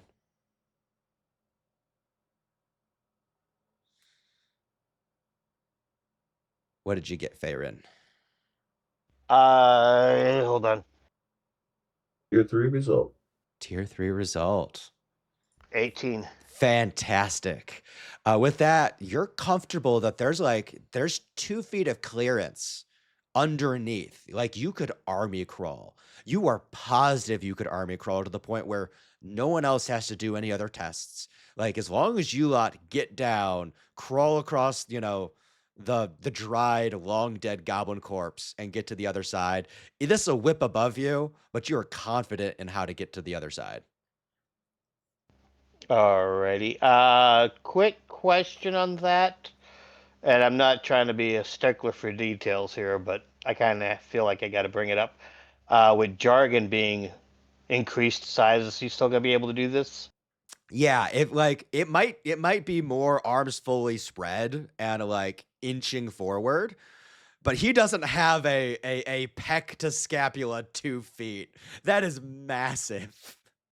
Okay, so I'm only 9 feet tall. me and Chad can crawl under, and jargon can lay underneath.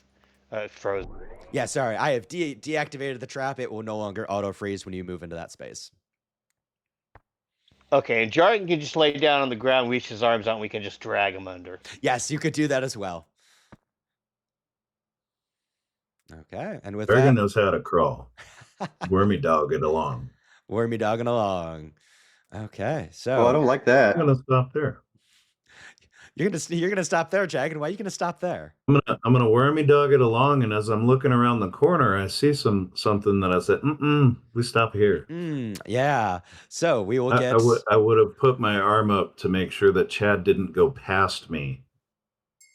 That's fine. That's fine. Oh, okay. So, Just in case. Actually, there is something I have. It's more of a, I think it's supposed to be more of a in combat thing, but I don't know if I can use it out of combat. Search for hidden creatures. yeah. So all of your combat abilities and stuff, you can use them all out of combat. Like you could use your big clarity ability. You could use that out of combat.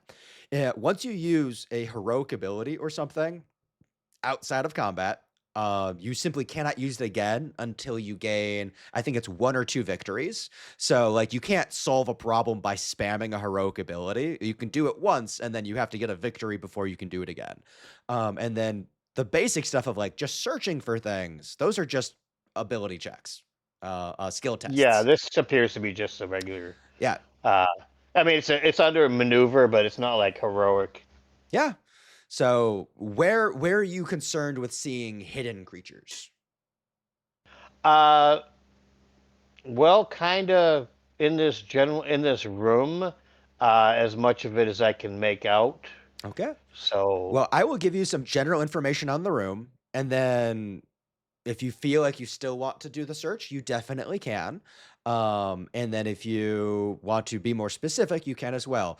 I will say, Draw Steel is very specific in their skills. There's a lot of them, and so searching is the investigation of D&D. It is the, going hands on whatever you're looking through, rifling through stuff, hands on the wall, looking for secret doors. It's very personal interaction searching, which is why I didn't have you do that for the height of the scythe blade. In our previous video with you attempted to use track to like as general wilderness knowledge, and I kind of pulled back on it, making it a more difficult test because tracking is specifically tracking. Each of these skills that you have is right, right. it's not a broad thing, it's a very specific thing. So just as a heads up of how skills work in this game of like, yes, be creative with them, but they are very narrow. They are specific in what they mean. Gotcha. Yeah, so that is just a little bit more on skills. Bit more information on this room. You do see a painted red skull that glows on the ground, throbbing with an angry red light. Um, a dozen stone I coffins lie tucked against the east and west walls of this room. And to the north, you do see a statue of a proud human warrior, a spear in hand that's built into the wall. There seems to be more details, but it's beyond what you can see as there's just that dim light of the glowing skull giving light. You guys have all even put out your torches, so you'd probably have to get closer to get a closer examination on the statue to get more detail there. Jagan, you had a question. I would like to, when I see the skull, do a religion check on that. Yeah, Religion totally. intuition check. Totally. Go ahead. Actually, I think we're gonna make this reason. Um, all of my religion stuff's supposed to be off of intuition, I thought. But Oh, if that's a feature you have, do it. yeah. Yeah, if that's a feature you have, do it. Once again, I do not have this game memorized as I look directly to the camera and say that. I appreciate all of you with your understanding of where I don't know things. Is it supposed to go off of reason? Is religion supposed to go off of religion? Skills are not tied to an ability. The ability is what I call for being just what type of Oh, test okay. is this? Is this knowing something? It's reason. Is this your awareness and your knowledge of like the world? Then that is intuition. Is this, interacting? That's presence. So the skills are not tied to any particular ability. I call for an ability and then you just go, hey, can I also add in this skill? And if I'm using religion for my lore, that means I get an edge on the roll, correct? If you have a feature that says that, it's not a core thing that people just get, but you Oh. might have a feature Oh, that okay. gives you an edge. No, I thought that's what having the lore did, but No, no. So you can have an edge and you get a +2. So skills just give a +2. A single edge gives a +2, and a double edge gives an increase. So you could have a +2 from a skill and an edge or a double edge.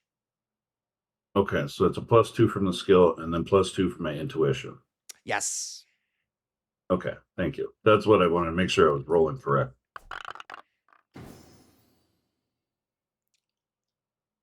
So what is your So there you tempo? go. Tier 2. Tier 2, 15. okay.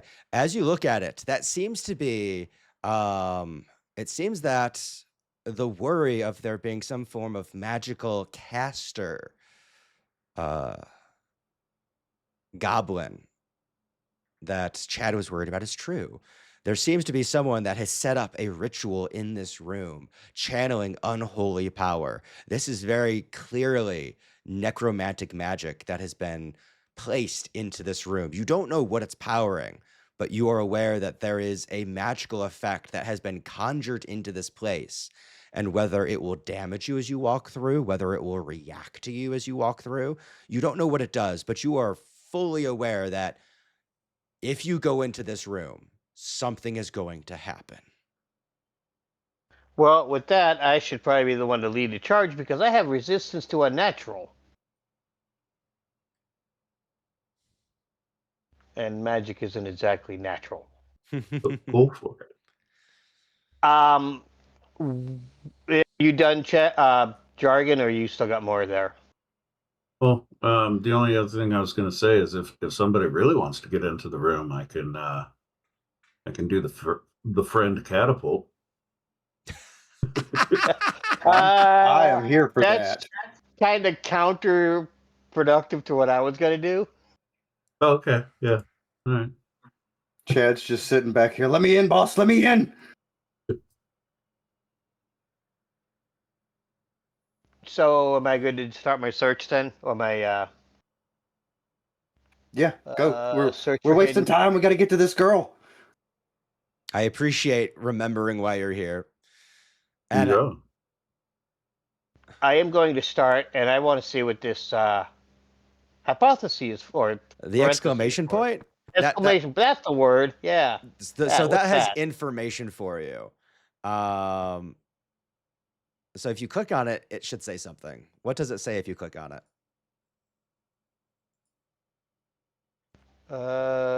Okay. It shows me an image of the room. Awesome. See if I can see anything else.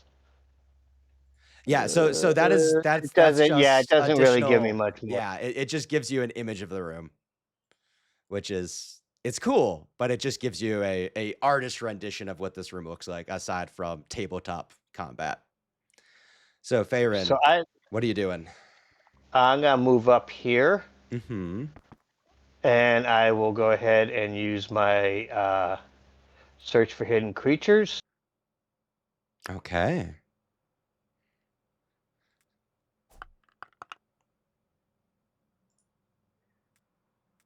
Looks like it was a 12. A 12. That is a tier 2. So you don't see any immediate creatures that are like partially invisible or hiding behind stuff.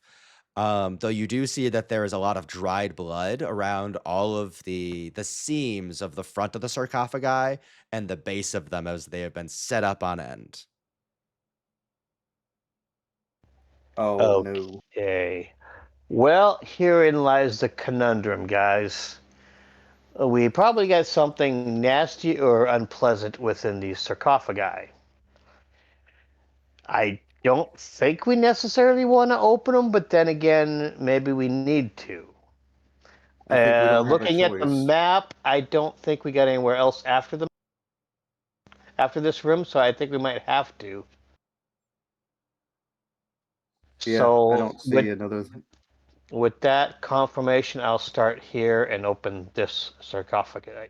Okay, as you go up and grab it and begin to pull, there's a surge of the red skull on the ground, and all of the sarcophagi, pa pa pa pa pa pa. The lid's blasting open. You dodge to the side as it slams into the ground, as a number of undead move forward. Okay, with all of the coffins exploding open, I have revealed the open coffins as well as all of the denizens therein. You'll notice that many of them are empty. This, once again, is made for 5 adventurers, so it has been scaled down to not kill you. But it'll probably still be a very drastic combat. We will draw steel, as we're going to have 4 groups of enemies this time, and we roll for initiative. Chad, as our tactician, would you like to roll for initiative by clicking that button? Absolutely. What? Oh, And with that, Farron, your I am back. investigations. Oh, sorry, missed that. Hey guys, I Yes, think I'm this is back. my time to shine. Well, Can I who wants to go can I first? try? I think the conduit really would charge into some undead. Do it.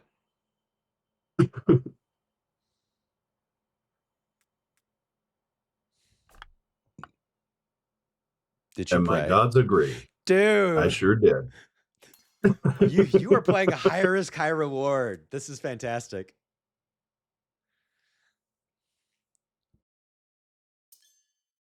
Oh, I want to go. Yep. If you right click along the journey, it Yeah. will lock portions. Right there. Okay. Oh, I think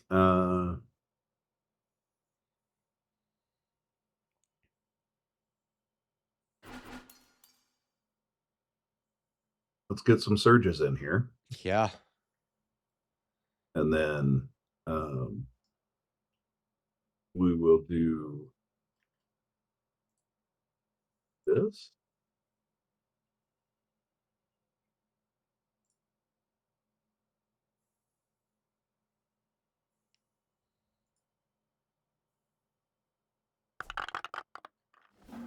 Well, I only get 5, but still, 5 is 5.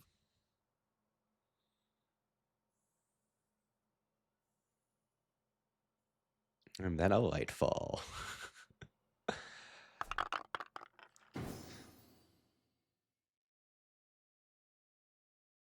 We got a trigger for that, or am I?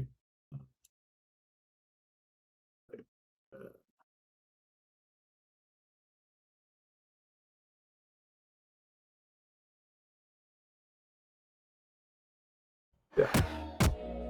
Ooh. That was rough. And then I'm going to bring myself back here. And Farron, would you like to not be right next to everything over here? Actually, while I tend to take a lot of damage, it's kind of good to have me in the middle of it because of my Would you prefer to be here?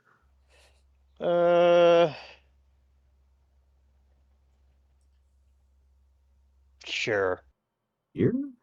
I got anywhere in this square, but I don't think you want to go in here because it's highlighting when I go over the face. Actually, just put me south of you. Right there. Yep. Good to go. All right. And then that is going to be my turn. So. Okay.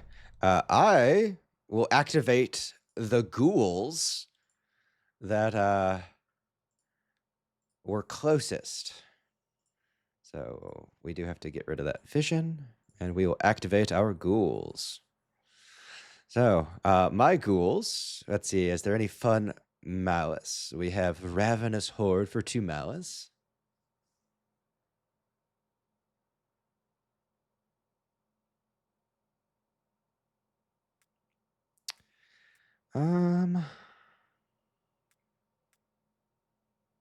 Ooh, the Grasping the Hungry.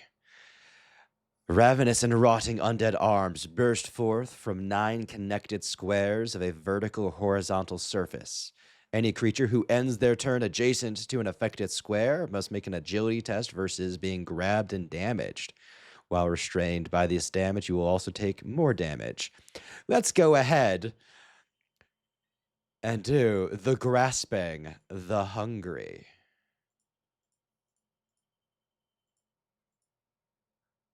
Whoops, we don't need that.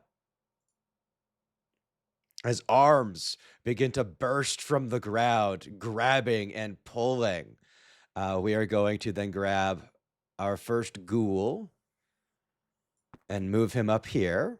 And he is going to use his razor claws on Jagan. And that's going to be for 4 damage. I don't know if, Chad, you want to parry that or not. Nah. I can take it. And then I take it back. From there, my other ghoul. Ooh, they have leaps.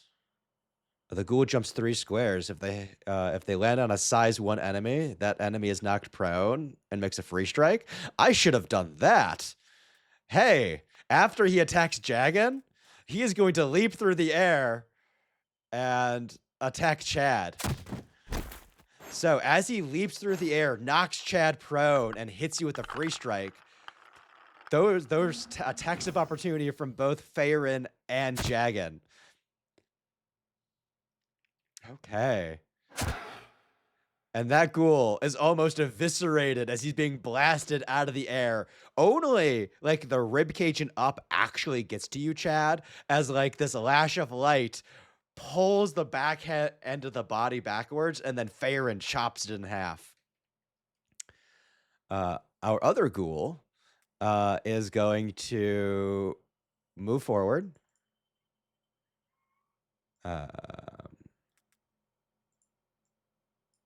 Why can't you move, other ghoul?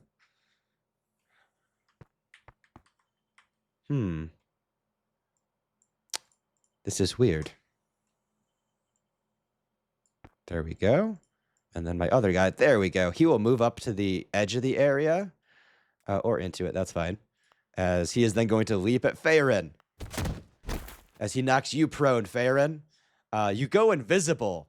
And as you are like surrounded by all these arms forming this mesh around you, you begin to fade from view as he just begins to attack, pulling at you with his razor claws.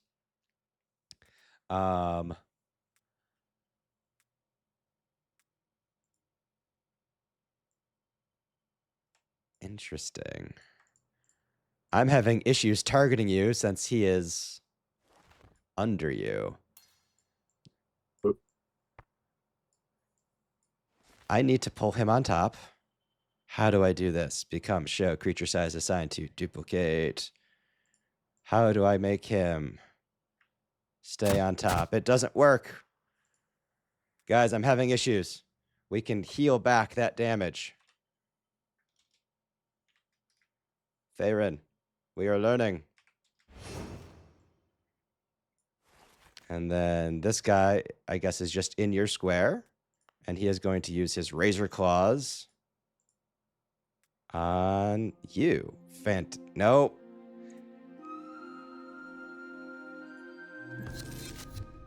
This is rough, guys. I'm having troubles here. I'm having so many troubles. I'm having a rough time. Okay, we wanted... We're learning. We're learning. I appreciate that. So I activated. I used the hungry ability. I built out my little pyramid, which I have learned is probably not the best shape for it as I've thought about it, but that's fine. And then I have moved in. I have attacked Jagan.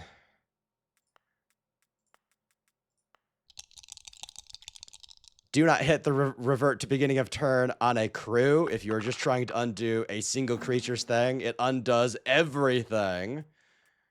And that was a tier 2 result for 4 damage. He has then leapt on Chad. And then my other guy. We did our opportunity attacks too. You did. So go ahead and hit them. Mine was a tier 2.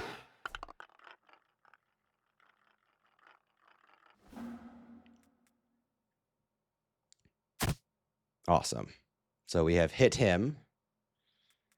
And then I guess staying on your square is bad. What I wanted to do was bad. So he will once again do that, and then he just needs to move to the side. Staying on your square is not a good thing. So he moves to the side, and having knocked you down, you are invisible. And then he does his razor claw on you from there. Okay, we figured it out. And the prone and the invisible cancel out for no edge, no bane. And this is a tier 3 result, as I don't think we need to parry a tier 3. Is that correct? I mean, tier 1? No. Tier 1 Yeah, for 3 Well, damage. yeah, I was gonna say a 5 tier 3. What Yeah, the? yeah. No, I got all flustered there, guys. Thank you for helping me through this very trying moment. So we are at the end of my ghoul's turns, and they are in the area of the grasping the hungry. This is why I realized this is bad for them, but I didn't want to undo it when I was fixing stuff. They both, my ghouls also take damage from the grasping the hungry. And so, arise. What you have noticed, Chad, and I should technically move him off of you as well. The grasping the hungry killed that ghoul, finished him off, and then his head snapped to the side as he rose back up. It's finally to Faerun and or Chad's turn. So it's if you end your turn within 1 square of that? Yes, if you end your turn within 1 square. So it could either be in the hands or within the squares adjacent to the hands. That's why the white outline goes further than the hands, because being next to them is also dangerous.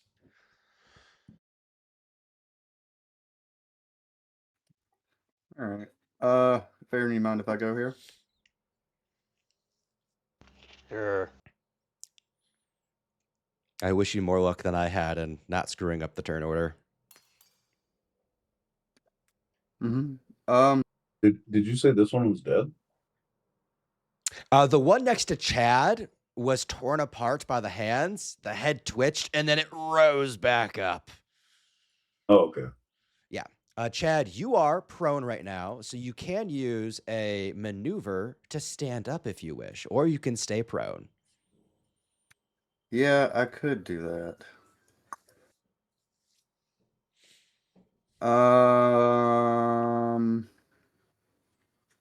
Dang. Yeah. I'm not gonna do that. Instead, I'm gonna do this.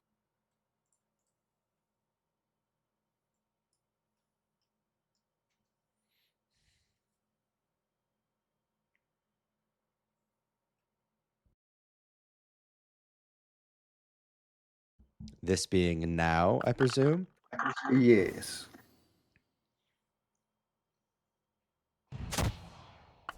Okay. As the body twitches and begins to rise again, Faerun blasts out at it with psionic energy, killing that ghoul.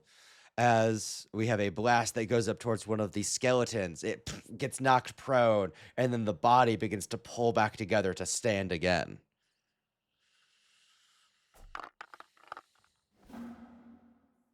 Oh, that's poor.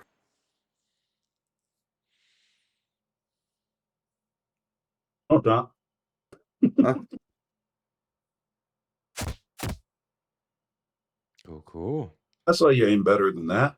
Yeah, that was unfortunate. I am then going to crawl that way. Just crawling away from the grasping hands, the hungry hands. Yep. Okay. I'm going to go to my back skeletons. And the back skeletons are going to activate.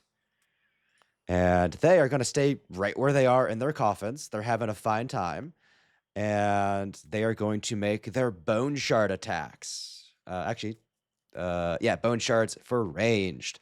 So they're going to be shooting at one creature or object, and until the start of the skeleton's next turn, the target takes 2 additional damage the first time they move on their turn. So these bone shards, as they hit you, are going to be doing additional like splintering damage as you move, and they kind of jostle in your body.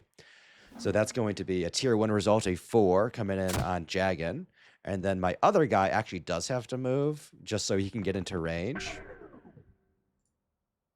Whoa. Yeah, things just went really weird. And the skeleton went running out into the trap for whatever reason. I don't know how that happened. Actually, the way it happened is I tried to move both of them, and I moved him through the wall. And so he tried to go to the other section on the other side of the wall, requiring him to run down and around down the hallway. So that's what just happened there. I thought he was just scared of Chad. Oh, extremely. And yeah, so that guy is going to do his bone shard on Farron. He had to move to get closer, and he has a bane because you are invisible as you are outlined by all these hands wobbling back and forth. And so that bane. Woo. Oh, we have our first crit ever, I think. So that's going to be 7 incoming damage on Farron. And because it's a critical hit, my guy gets another action. And so he's also going to bone shard shoot at Chad as we spread the love. And that's going to be 6 incoming damage if you choose to parry.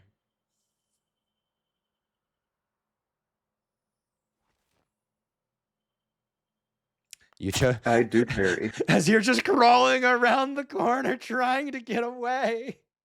And that's their turn.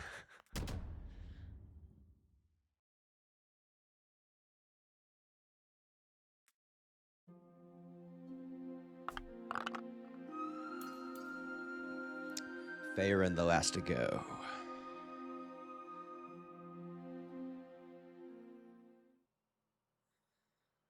Aaron, you should kill that guy. Okay. What do I do here? Hold on.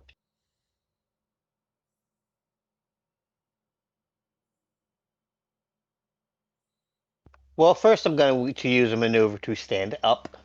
Cool, cool. I don't know why that has a pop-up when nothing. There's nothing to roll. The pop-up is a confirmation at the bottom to be like, hey, are you sure you want to do this? That way you don't use your maneuver on something you don't want to use it on. Okay. And then I will, on top of that, move. I am invisible, so I can do that. And I do have move on top. Cool, cool. Now that I am out of the hands,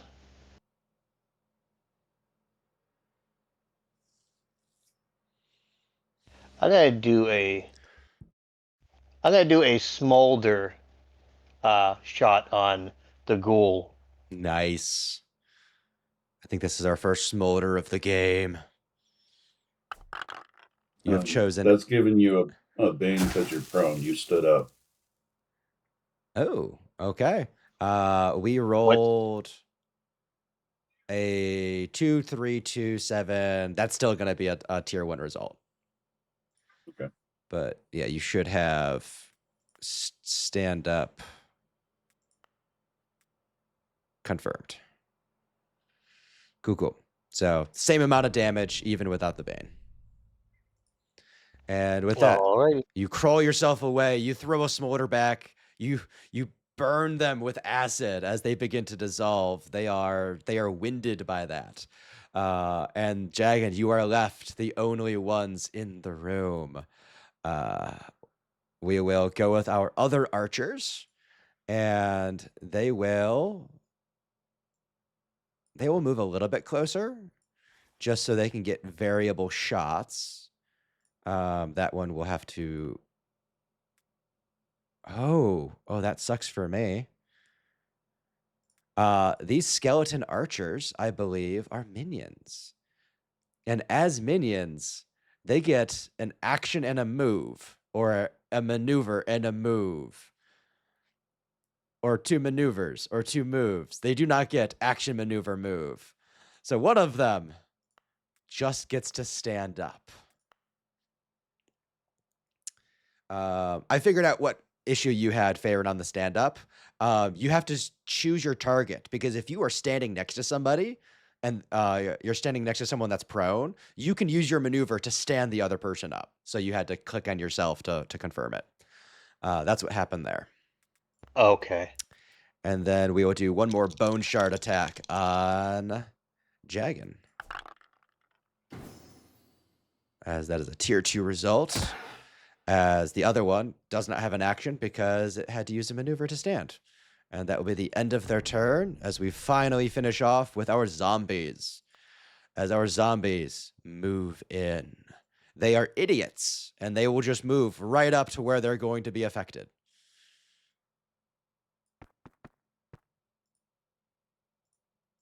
And they are going to...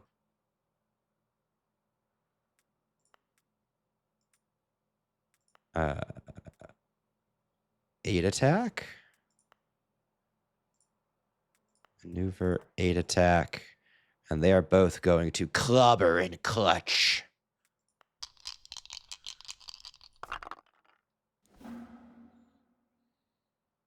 Okay. So that is going to do 4 damage, and it's clobber and clutch. They only got the clobber, they missed the clutch. And then you burn them back. The other one will also clobber and clutch. And by mere happenstance, he happens to be flanking. That is 6 damage. He clobbers. He also does not clutch. Jagan, you hit 0. You are dying and bleeding. Those guys just aren't clutch. That's all there is to I'm it. gonna take this turn. Oh, you. And I'm not. Oh wait. Sorry. I went to dying. I should have the artifact thing that shows up, right? oh, yes. So you go to dying, and based off of your complication, there's this surge of light as this sword of dazzling multifractal glory appears before you. There's a pulse of, 15 points of healing to everybody? Yeah, I don't remember what the artifact gives. I think it's 15 points of stamina healing to everyone you want to have it. And then because it's affected you, it flashes away again. So, Jagan, you are at 15 stamina. And then both Kieran and Chad, you can heal yourselves for up to 15. Yeah, 15. A heal or temp? Heal. Heal. But also, I'm still taking the turn. just like I think this will help.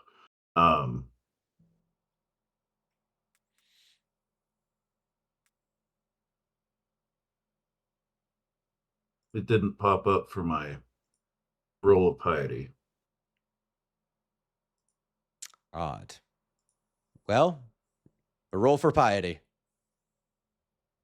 There's a D3 that should be on your screen to the bottom left.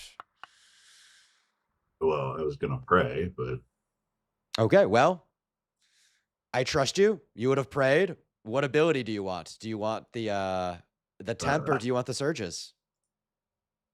well, did you guys already use your surges on the last round? Nope. What? Chad was trying to not die and getting away. Darren, did you use your surges? No, I'm not even really sure how we use them, honestly. Before you confirm Okay. your damage, you can spend them. Okay. You just click on if you have surges, it should just have 2 little lightning bolts, and you can click on which one you want to hit it with. Right. Yeah. So for now, they all have surges, so maybe doing the temp is better. So everyone gets 4 temp that you can give yourself now as well. Yeah. So you're gonna have to probably manually put that in. So that begs the question, does temp stack in this game? It does not, whatever the bigger value is. Cool. Okay. Um,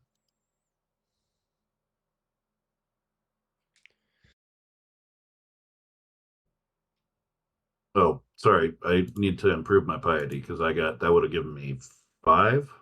I believe so. Yeah. All right. We'll go up to 8. There we go.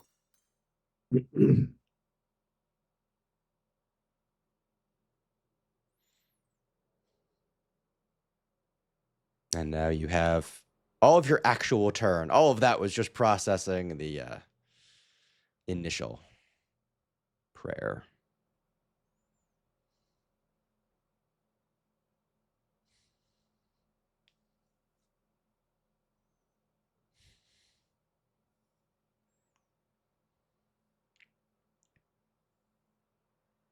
End prone on Chad. Nobody else is like down on health, right? Nope, I'm full. Oh, okay. So I just need to do me and that. And that confirm. End prone. Yeah.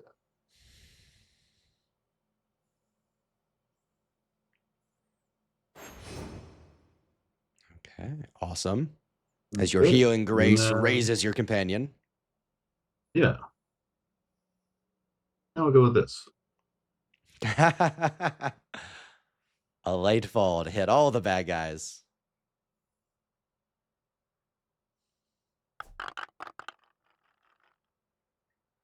Only 3.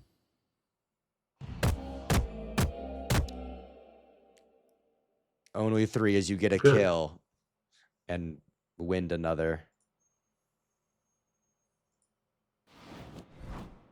And then get out of the grasp of Hadar or whatever that is. The hungry, the grasping. And then I can be done with that. Awesome. We are going to go ahead and let's see. We have a damage weakness to acid on one guy. We have the grasping the hungry. Restraining both of my zombies. I should not use my zombies.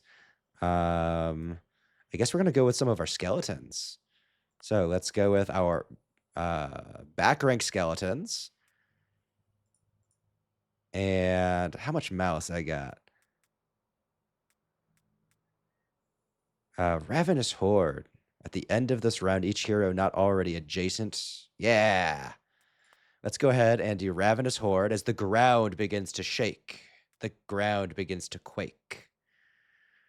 And then our archers will just do some more bone shard shots. And the only easy target they have is Jagan because everyone else left the room. And this fellow will also bone shard.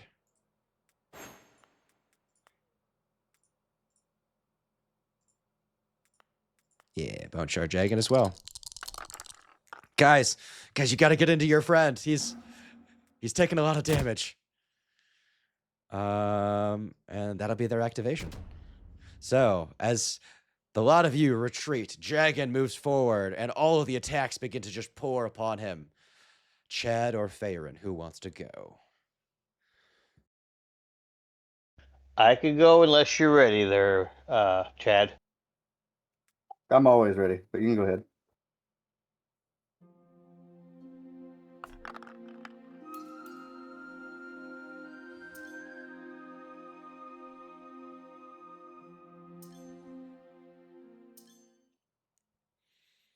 So that'll get one attack of opportunity from the ghoul if you go away from him.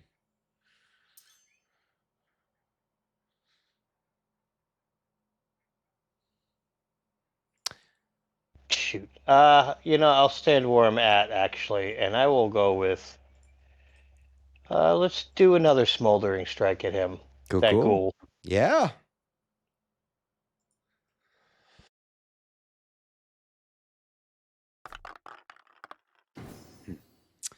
Okay, now how do I spend the surge here? There should be a little You should- lightning bolt. Oh, okay.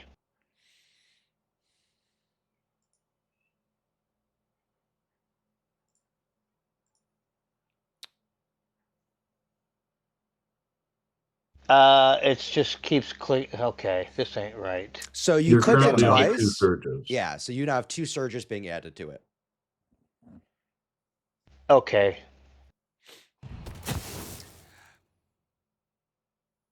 With that, you have dropped him, and then the head cracks to the side. The limbs invert as they push down backwards, rising him like a creature from the thing.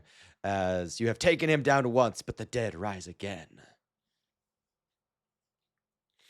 You're starting to pick up that after you take out these undead, they rise once more, but just once.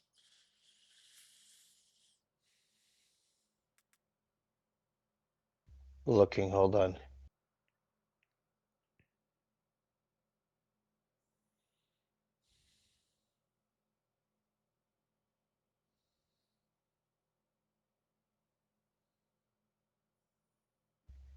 Yeah, I think that's it for my turn.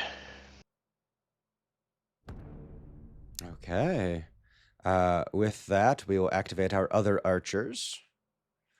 And as we activate them, there's only a single one that activates as the other one has been killed. And so he is going to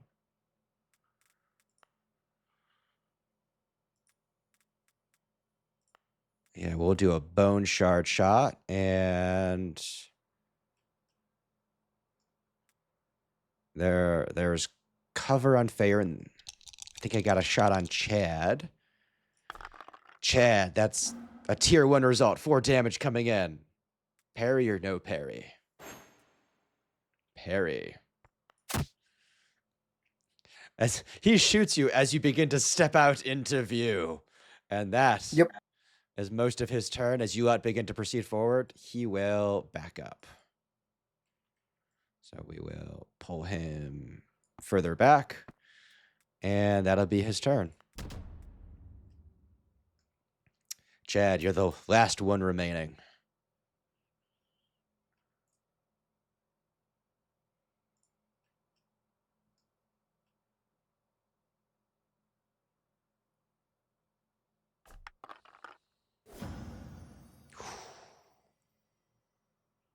Nice.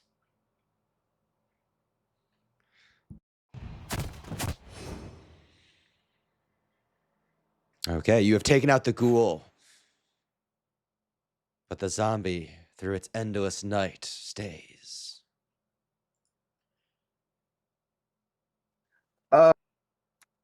Okay, I've got something wrong with my movement here. It's only allowing me to move 3. It says I'm climbing. Ooh, that might be because of the hands. I would agree with you, except it's been there since I entered. Okay, well, let me once more look at my hands. Burst forth 9 connected squares. Any creature who ends their turn there, while restrained, a creature takes 1 damage at the start. Interesting. Well, It's not giving me an option to remove it. It's not a condition. I honestly don't know what's going on here. just move beyond it then. Just count your squares and move further than it wants you to.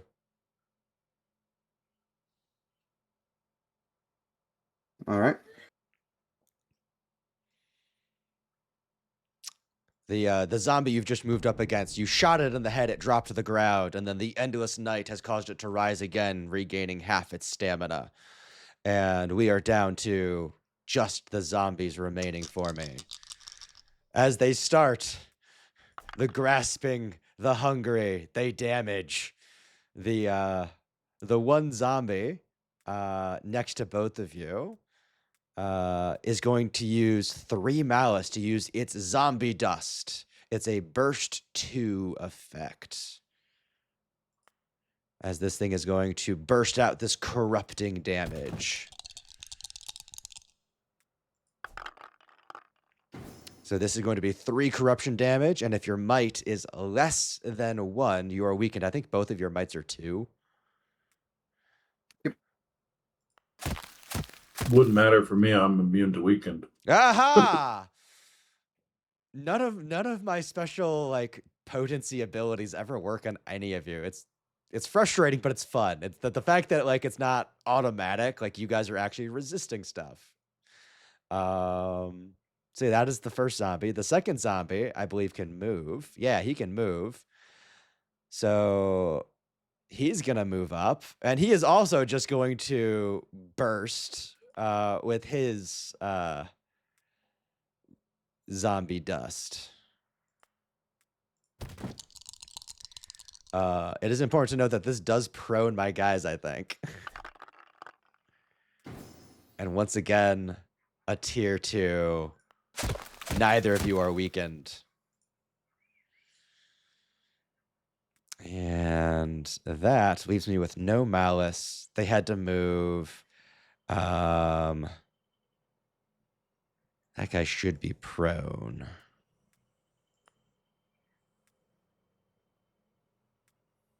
I may have clicked on the wrong token. That's fine. And then they're both going to attack out. So the first one will clobber at Chad. And because he had to... Yeah, he's prone, so he has a bane, and he's restrained. He is like swinging at your feet, trying to gnaw at your very feet. And that's 6 damage on Chad. The other one will clobber, and he is supposed to have a bane, so we'll just give you cover.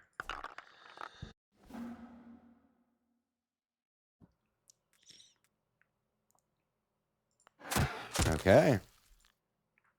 And that's going to be the end of their turn. And we will see if the one that is restrained breaks free. It does not. So the grasping, the hungry, continues to hurt it. It is not If you guys don't mind, I would I'd like to take this first turn. All right. Are you okay if I do? Yeah, you can. I was going to use it now. We can do it after. Yeah, now's not going to do anything for me. But there's a lot more damage that can happen if I take the turn, and I can also make sure that I don't get dead again. Yep. Thanks. Okay. Oh, I prayed too much. Oof, I really prayed too much. That's okay. Why am I prone? You're not prone. My guy's prone. Oh, okay. Yeah, I clicked something wrong, so I just had to adjust.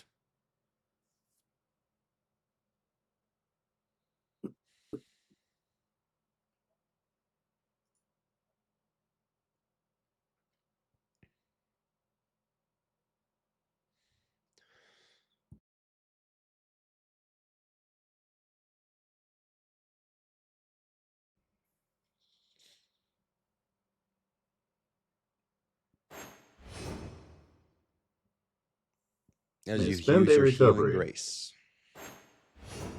I'm going to move to here, and then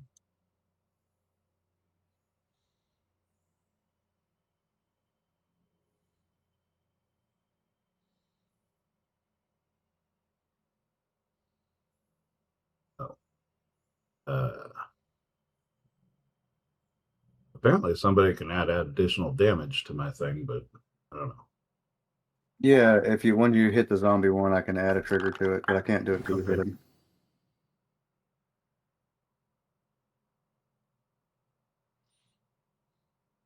You good? Just Yep. happened.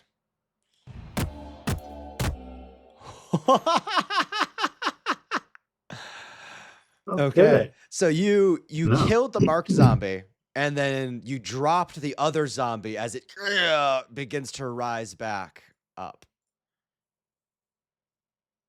I guess I have to teleport myself first.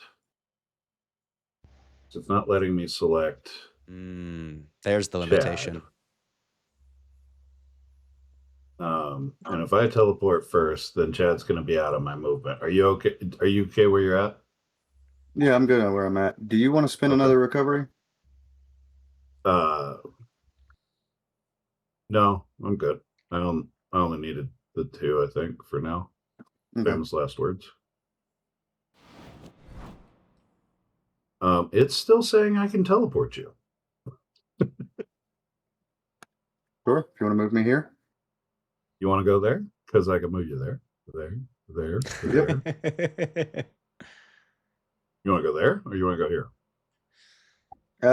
Wherever you want to put me, man. Here's fine.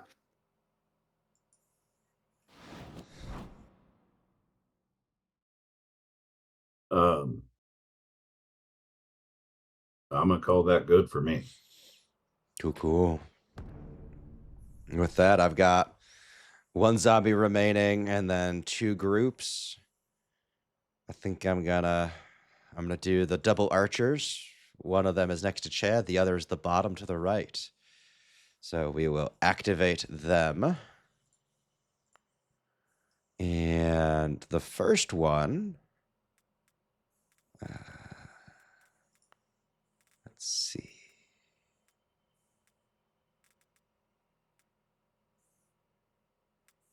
Yeah, we're going to just do a bone shard attack. And let's go ahead and make a melee. This is the first melee bone shard we've had.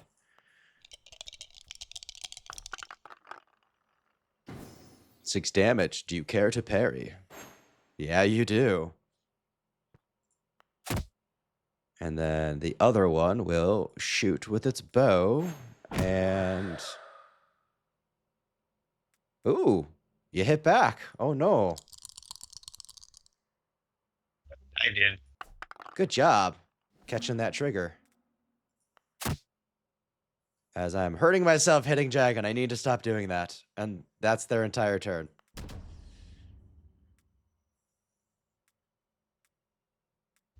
All right. Is it you or me, Chad?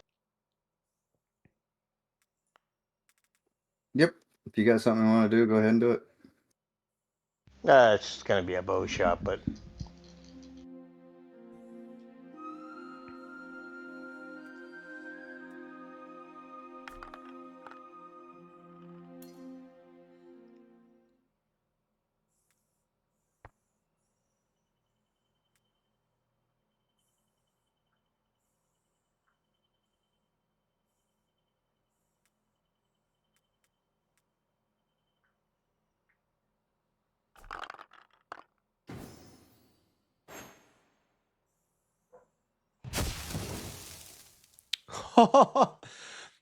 Okay, you collapse that one skeletal archer to the ground as it begins to reassemble using the bow to get itself back up.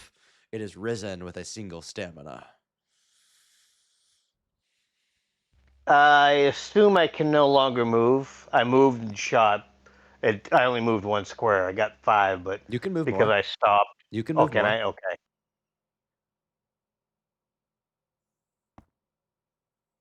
Moving back into cover. You got it. Okay, with that, I will go to my remaining singular archer. And the ground trembles as we will confirm activating Ravenous Horde. And then bursting, we have zombies. We will take a bone shard shot at Jagan as the ground begins to tear open as more zombies crawl their way out of the ground. And that will be the end of that activation. Well, can't use now. Your Faerun's out of... he's hiding, so that's not going to do any good.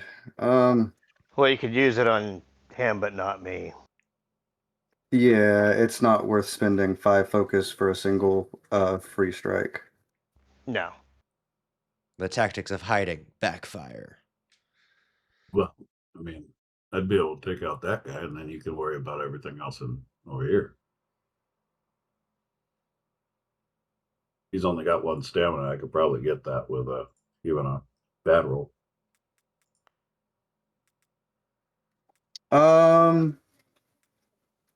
You've got an AoE signature, right? No. Dang it. Well, Okay. yeah. You're So yeah, thinking of me on that.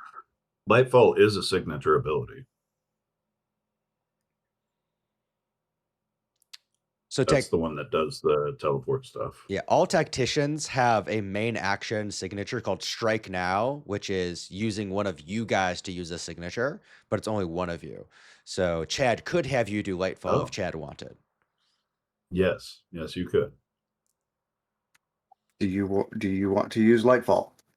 Lightfall would be good here, so especially because there's 2 more zombies next to us. There you go.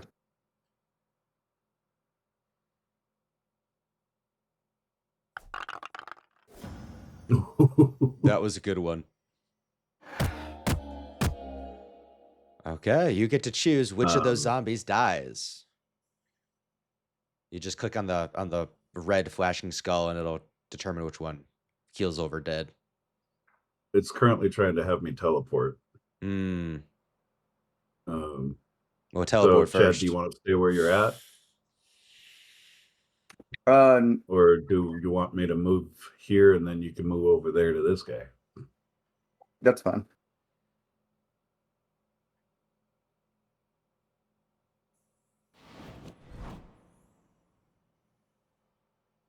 You can just be like, "Hello."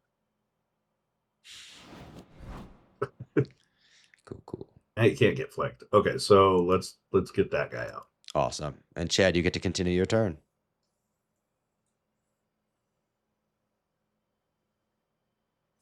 All right. Well, all I got left is a maneuver here, but luckily I had enough focus to do both of these things.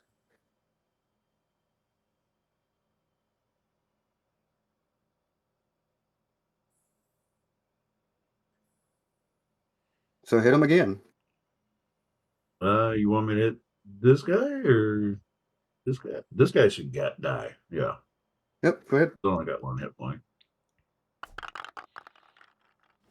All right. Awesome. Remove him from the initiative. Anything else, Chad? Lastly, you know what? I'll disengage. Oh, why did it take 2 anyway? You took Oh, 2 bone because of charge. your bone spur. Yeah. Yep, okay. And that's it. Cool. With that, the last to activate for me are going to be my zombie. And my zombie is going to he's going to stand up. And then he's going to begin to crawl up to Jagan. And he's going to try and swing at you.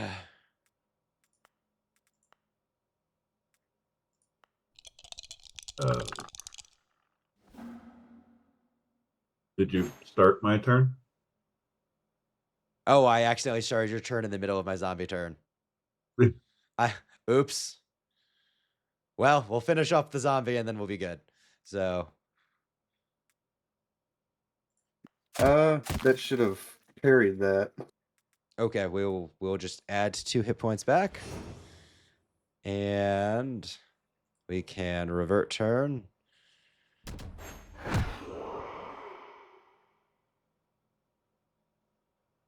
Are we back at the top? We are back to me having to attack you. That's where we are.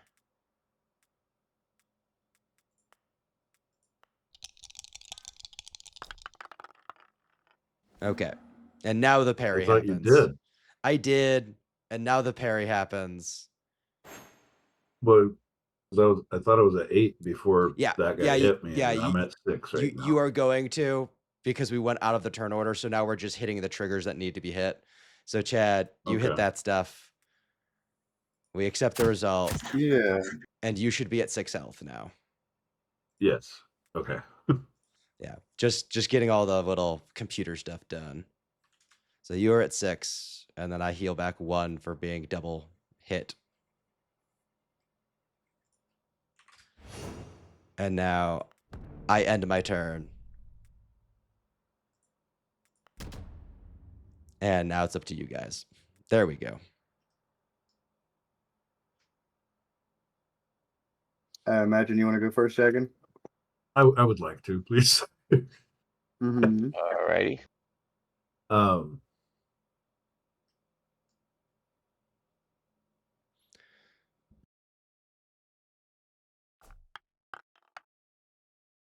okay.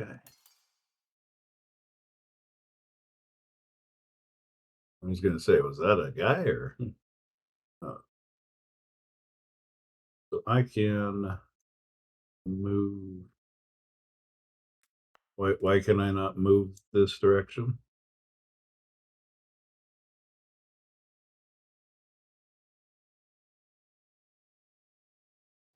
There's some highlighted squares. Maybe there's something needs to Yeah. be unclicked. I don't know.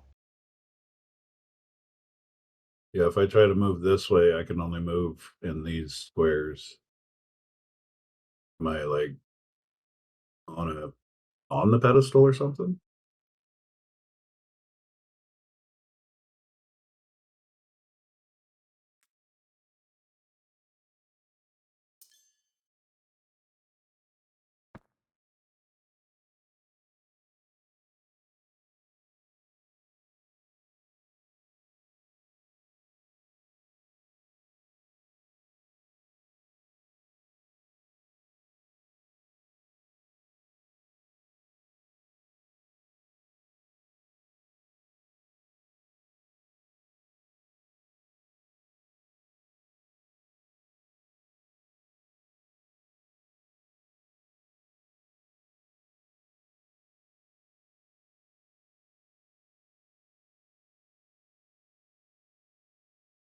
Now it's saying that I like would have to go all the way around him or something, but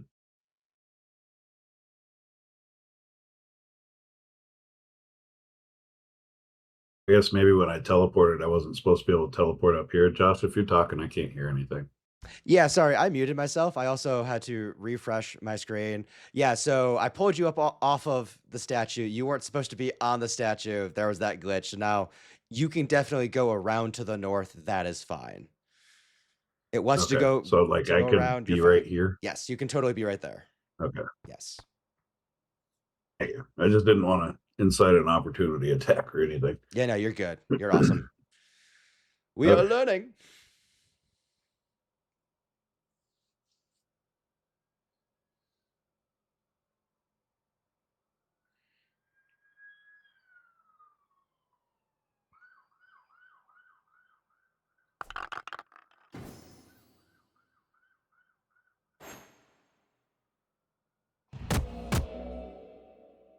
Well, that's gonna kill a Skelly. There's a recovery for you. Oh, thank you. Um, I'm just gonna move right there, and then uh,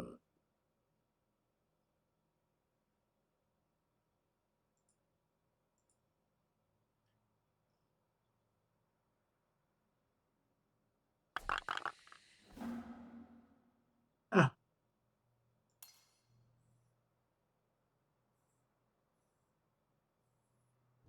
there we go. Okay. I have a single activation left. I have a buttload of malice. We are going to spend 2 on Ravenous Horde.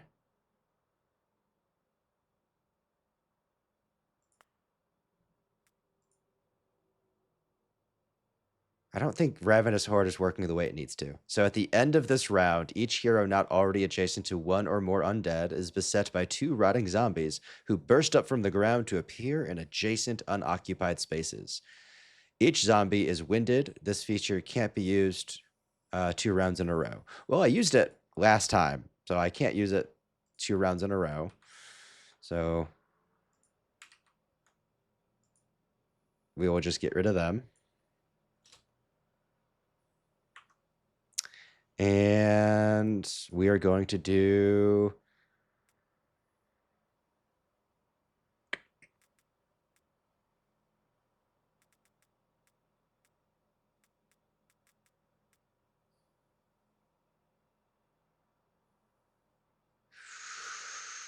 yeah.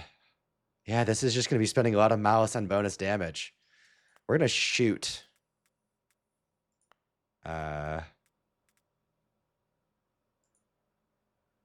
Shoot Chad.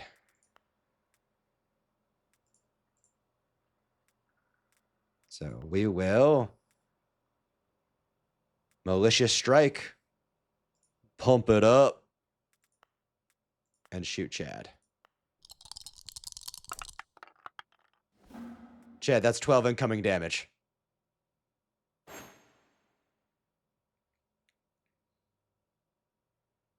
Did you If close you in wish on for the my archer? attention, I will give it to you. Okay, so that's only 6. I blew 11 malice to increase that, and I did 6 damage. That's the end of my turn.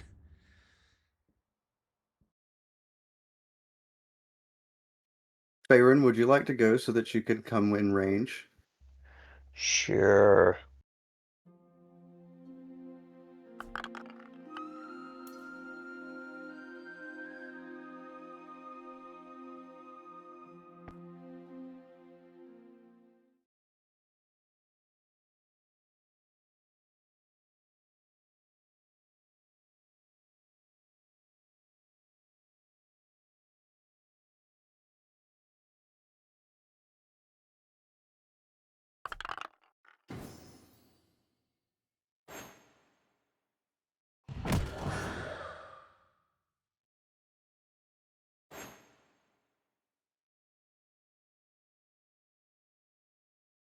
Oh, I it came think. back up. Sorry. Were you trying to move or something? Oh no, it told me to mark somebody else, but that zombie didn't die. Yeah, so he died, and then his endless night had him raise again. So he is down on the ground, he is prone, but he is raised with half of his stamina, as the endless night does not fall so easily. Okay. Farron, I'm giving you a shift 2, so you can move up 2 and then use the rest of your movement to get out of the Hungry Arms to the north.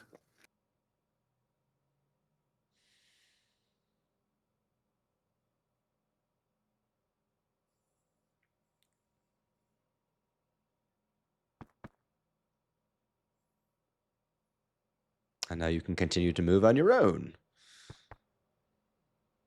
You may want to move 1 more if it's within your movement. I'm That's not sure. outside. That should be outside of the thing. Oh, cool. Awesome. Yeah, I think I am outside of it. I don't think I can move again anyway. Awesome. Did you use your action? Yes, that was the bow shot that took him down. Oh, yeah. And then he rebirthed. Totally. Sorry about that. My brain. And then Chad, you're the last one to go. Oh, so I am. We have a skeleton that has been undamaged, and then we have a zombie that has been dropped once. Hey, I saw all the dice that you talked about last time. All right. Well, you know what? I'm in front of this guy. I don't have enough for anything major. I'm gonna pop this guy in the mouth with a protective attack. Yeah. So you taunt him on this attack.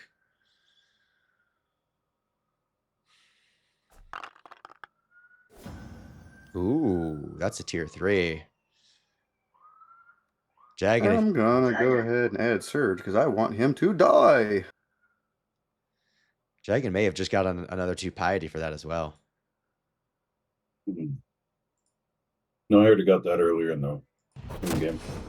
Or Cool. in this encounter. The skeleton drops and then rises again with 1 hit point. 1 stamina.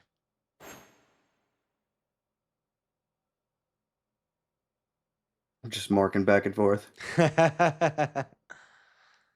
Anything else, Chad? Okay. The next round, any of you get to go. And if you play it correctly, there's a chance this might be the last turn.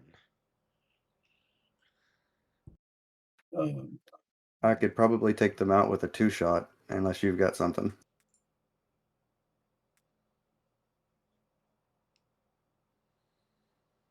See, if I'm here, that would be in 2. That would be in 2. Mm-hmm.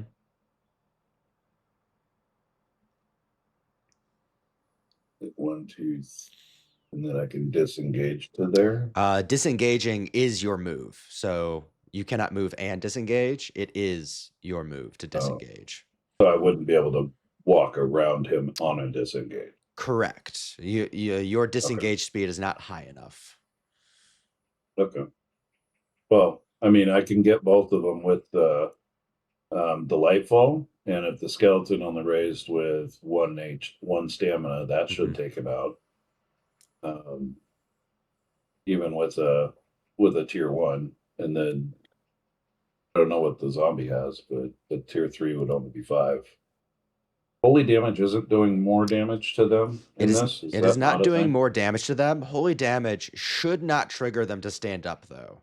Holy damage should get them to fall the first time and stay down. So it's not bonus damage. It just gets by that condition. Oh, that's why none of them gotten back up when I took them. Yes.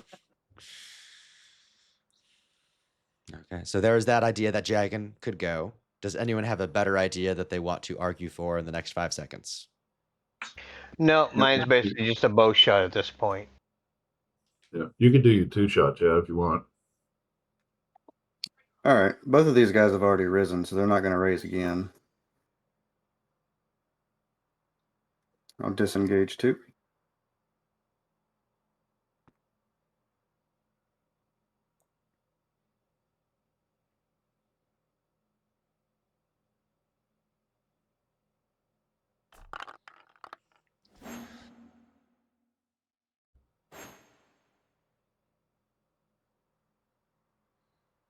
All right. So that should bump it up to tier 2. Yep. Okay.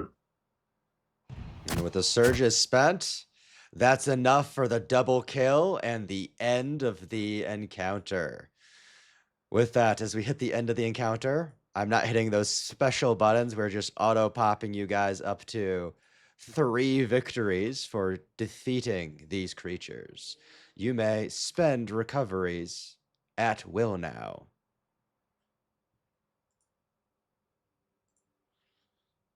When you are ready, I will continue with the narration.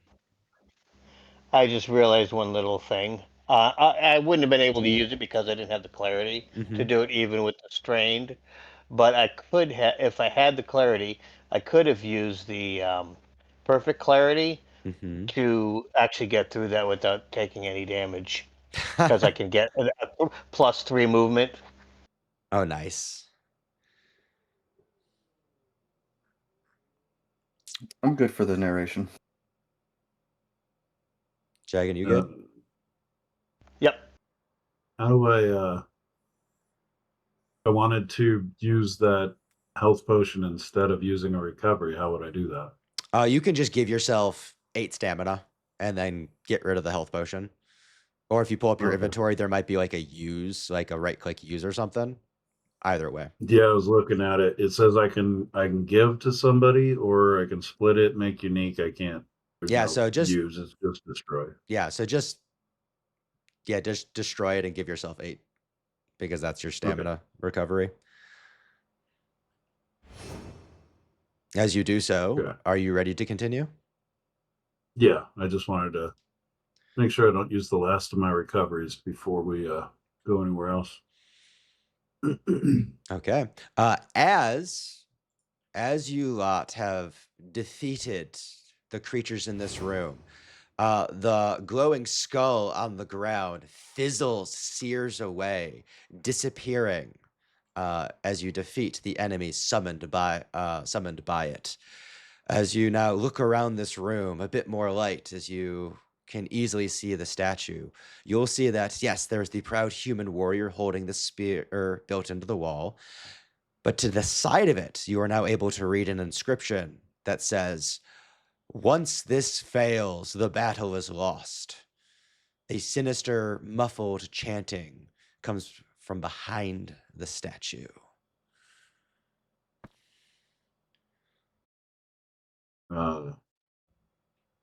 But I come up to the side. Why can I not go to the side of it? Apparently, you can't be in these squares either. I was going to say, how about I come up to this side and say maximum effort and try to push it out of the way? Or can I go here? Yeah, you can Well, go to I can't either. to that one. Yeah, if you want to go there and just try and maximum effort and try and push it, go ahead and just make a might test. You may have, I don't know if you have things that help you with Well, this sort of thing. before I do it, that's my idea that I could do. If anybody else has a better idea. Nope, I think that's not a bad idea at all. Yeah, I got nothing. I was just gonna, while you're doing that, I was just gonna look around the wall here and see if maybe there's another secret, like maybe a push button or something that will move it for us. Oh, yeah. And I'll get on the other side and help push. Okay, so that'll give You're Jagged gonna an push against edge. me? That was a joke because if I'm pushing on the other side, Okay, where sorry, Jagged gets a bane. So what do we want to you're gonna. pursue? Do we want to pursue the searching for secret buttons, or do we want to pursue pushing first? I mean, we can look for buttons, I guess. I was just gonna be a mini giant and try to push things. Yeah, no, I want you to be a mini giant. Do that first. All right. Maximum effort. Okay, so yeah, Do I get the edge because Baron said he was gonna try to help? yeah, you can have an edge for that, definitely. Do you need me to? Oh no, you got it. Awesome. That'll do it. Tier 3 result. As you heave into the side of the statue, it fights, it grinds, it goes the wrong way because of the programming, but you manage to pull it to the side. wait, Jordan, we need to discuss there. language here. You clearly don't understand push versus pull. As you pull it to the side, you are actually using the might of your nature, and then like the bones on the ground. As you lift it onto some of the bones, they powder as they turn, but you actually use that to ease. You hear the muffled, sinister chanting increase in sound, as you also see these flares of white light coming from around that hall to the right-hand side. And once again, with a tier 3 result, despite not getting through this the way that they wanted you to, we will not be making undue noise with the just the forceful pulling, so you do not immediately reveal your coming, as there seems to be a ritual going on deeper into this tomb. My token is stuck. That's because you have ended up with the wall. There we go. We can get you out, and then we'll pull that to the side as well. Yeah. It wouldn't let me move here because that was my initial. I was just gonna push it out of the way. Yeah, and there was just some stuff that kind of went a bit wonky. So as you lot continue to make your way just a little bit closer. Put our torches out. What was that? I say we put our torches out.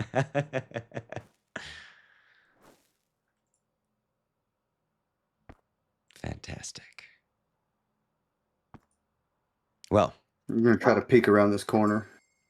yeah, go ahead and make an agility.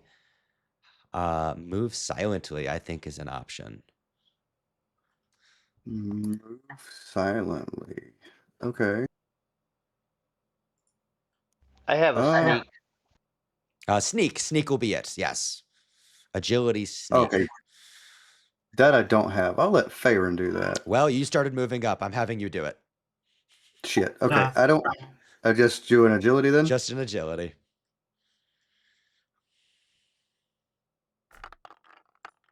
No, no. Okay, as you begin to move forward, your armor creaks. You hear this ritual going forward. A bit more general description that you will get to see. There is a glowing, translucent white energy field that crackles across an opening in the floor that leads to a staircase going down. It essentially has this plasma field over it. You will see a carving in the south wall that reads, Julius's cup shall remain free from the hands of the unworthy. Turn back or perish. You see 5 human warrior statues, each smeared with blood, standing around that central staircase. A band of goblins stand among the statues, raising their voice in a unified chant. A robed goblin covered in fur and over 7 feet tall leads the chanting. A young woman with soot-stained hands and a bruised face is tied to the southmost statue. She lets out a shriek of pain as the goblin chants, tendrils of white energy moving out from her chest to the energy field below. As you lot have failed to fully sneak up on these individuals, we will show a hero start area as a number of them turn, hearing you're coming. You lot may surge out and take any place between where you start, where you currently are, and that starting square. And we will go ahead and reveal our You said goblins. the goblin, the guy was up here, or that's the guy's down there. Okay. Yeah, so the guys are down there. You have the young woman, Violet, tied to the statue to the south. As they have overheard your coming, one of the guards shouts out, We must finish this now! Spill all her blood! Pull her soul from her body! We must get through for Queen Bognot! And with that, we will enter our final combat of this session. One of you may roll for initiative. I rolled last time, Go so ahead, Chad. Tactician. okay. Hey, And with that, you heroes get to go first. So, down to the south, this is where our 7-foot tall magician is, right next to Violet. And then we have a bunch of spine breakers, and we have Goblin Warrior, 2 Goblin Warriors. One of them is a captain of the spine breakers. And all of you have won. Violet is also in the initiative. Like other NPC allies, she is not necessarily a combatant, but she can be damaged and she can be killed in this ritual. mm-hmm. Okay. I have an idea here, so it's up to you guys Yeah. if you got something big. I got a thing that I can do a vertical pull on the guy and get him away from her and basically out into this. Well, your idea would work actually kind of like with or after mine. I mean, they kind of both are similar. What is that ability? Is it a heroic, a signature, or It's a signature. Holy Lash. okay? For mine, Well, it's just a signature. cool. Let me go first. Okay. It's not my free action, just so you know. Yep, I know. All right. I'm going to mark the commander or the channeler. I will use my main action to strike now, spending 5 focus. Jagan and Faerun both get to use a signature ability. Oh, we can use a Nice. signature? Okay. Well, if you don't mind, I will. I'm gonna drop a 1 meter iron ball on that guy's head. Okay, as you're using your materialize. Yes.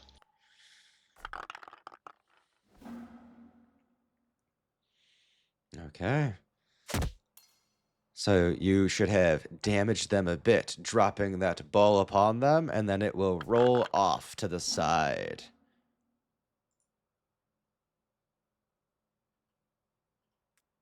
Oh, I started one square too soon, or too forward. Oh well.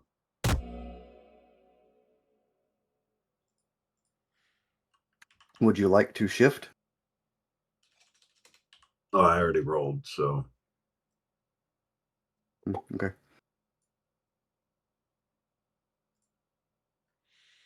Pull them into the battle axe guy.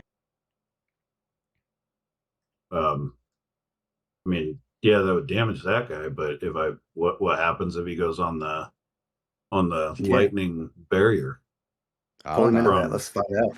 four up or three up? Is there a max in here? I think it's max height 2 in all these chambers. Okay. Okay, as you pull him, he slams into this barrier. He has taken additional lightning damage as he is going to be like absorbed into it, and then it takes him, and it itself. Oop, we need to heal that up. That was a misclick. Sorry about that. It is going to take him and it's going to randomly teleport him over to the side as he gets Oh, pulled in, that's what that second shocked, box was. and shocked. Sorry, it gave me a second box that said teleport enemy to undesired to desired location Oh, after gotcha. I did the first teleport, so I wasn't sure what that was, but yeah, That's exactly fine what from that there. was. So yeah, if you end up on that plasma area, you get shocked and you get teleported elsewhere. Okay. Chad, the strike now has happened. Anything else on your turn? Oh, sorry. Nope, that was it. I ran down here. Just telling the crew, I'm getting Violet. We got to get her down. Okay. Well, in that case, we're going to do our Spine Cleaver squad as they are going to try to intercept you. So this Spine Cleaver is going to move up over here. This one's going to move around here. This one's going to move here. And then some of the others are going to move up on Jaggin. And they are going to go ahead and they're going to make their attacks. So we will do attack, attack, attack, attack, and roll dice. A bunch of 3 damage and push 1. Push 1 does nothing to you. Are you really going to parry that one? Yeah, okay. I parried it just so that I can get closer to Violet. Huh. You don't stop me, fool. You can shift through people?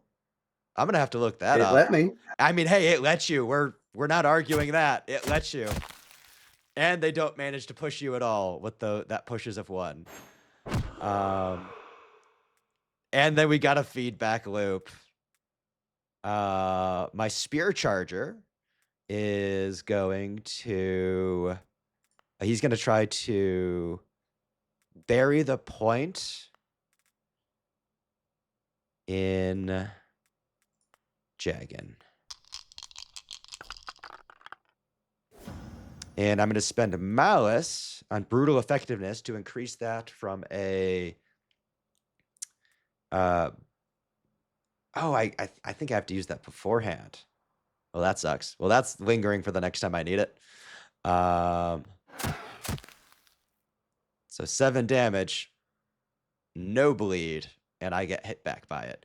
So yeah, these Spine Cleavers have moved up. They've tried to cut you off. They've moved around Dragon. They're trying to box you in. As Chad, you dance your way, avoiding them, through them as you're closing in on Violet. That's going to be the end of that squad's turn. So one of you gets to go, either Jaggin or Faerun. I think it'd be good for me. All right.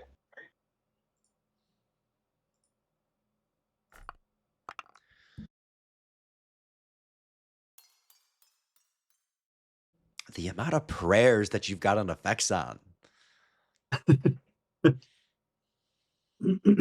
Well, let's see. E, U, N. Oh, I thought it said 4. I didn't mean to put it on her if I could. I didn't know if she could have one or not. But Well, Chad, go ahead and just gain 2 surges, and I'll take them off of Violet. yeah.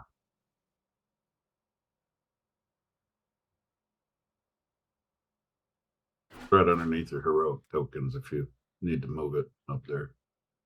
Okay.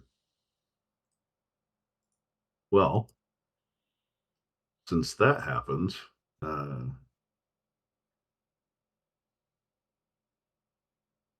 does Violet look hurt or anything? Violet is like hurt. She is bloody. You have these tendrils of white energy pulling from her chest down into this portal as the chanting continues. She is in a very rough state. and healing grace probably wouldn't do anything on her? Make a intuition magic power roll.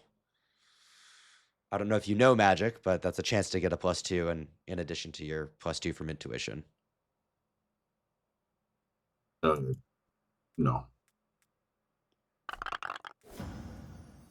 With a tier 3, as you see her being siphoned, you come to better understand, as long as she is being channeled for this ritual, she cannot be healed. It will just pull whatever healing you do will just throw the magic right into them trying to break this portal, and she will just continue to die. Okay. Well, in that case, we'll go with the old standby of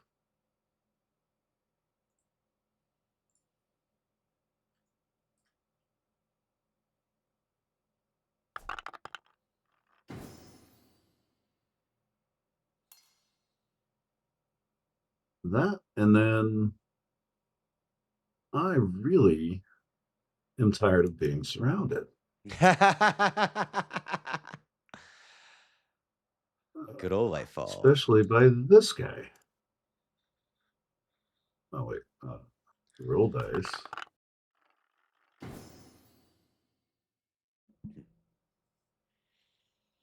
The one the spear cleaver that decided to stab me. And then I'm going to move myself here. Maybe. I can move here or here. And Farron, that could get you out over here if you wanted to be, or over here. If you move out of that area, I was actually going to move into it. So you don't want to shift at all? Nope. Oh, okay. Theron knows what he Alright. wants to do. He's seen that these guys have already taken their turn, and he wants to step in and hit him with another AoE. You got it. And then I will go ahead and end that turn then. Cool, cool. I will go to my channeler. In order to go to my channeler, I have to stop looking through your eyes. There we go. So for my channeler, we have very little malice going on, but that's fine. He is going to, what's he got? He's got twist shape. He can try and corrupt your very bodies into malformed areas. And then he also has blistering element. Yes. Yes, yes. He is going to move in the area that Faerun wanted to be in. He takes the opportunity, and as he does so, he channels all of the swirling energy as he's going to create a burst of damage. And this is going to be that burst. Correct. Each enemy in the burst. We will confirm. And you know what? he likes the corrupting people's bodies. We'll go ahead and do corruption damage, as he is going to try to defile each of you. So that's going to be 2 corruption damage to each of you, and if your might is 0 or less, or less than 0, you bleed. I can't even get this to Mine activate. actually is at the 0 on the might, but I do have the resist the unnatural. Ooh, okay. So the bleed only affects you if your might is less than 0, and your Oh, okay. resist the unnatural protects you from injuries whenever you take damage that isn't typed. So this is typed. So untyped damage doesn't have the corruption, lightning, whatever. It's just 2 damage, 3 damage. You could use that to make it lower. Yeah. Okay. So it doesn't work on this. So it doesn't work on this. Yeah. So he will damage each of you that way, and then as a maneuver, he is going to he's going to grab Faerin, one creature, and vertical push that target. Oh, the target must be grabbed by you. He hasn't grabbed. Well, he can't do that. So instead, he will try to grab. So he's going to try to grab Faerin. That way he can throw you next time. And he gets no effect as a tier 1 result. Guys, he came in here like he was the boss. He did a little pizzazz, causing some blisters to form on you. And that was it. Faerin, you're the last to go. He took the spot you wanted to be in, though.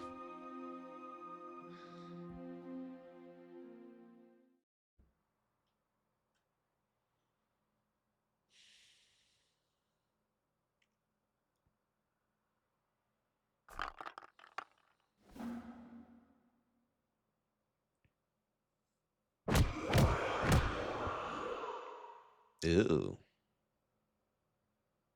Hmm.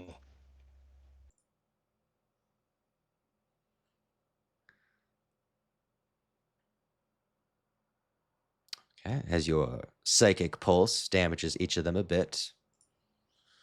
Yeah, I'm trying to figure out what I want to do here now. Your disengage is only 1 square, so you can't get too far away safely.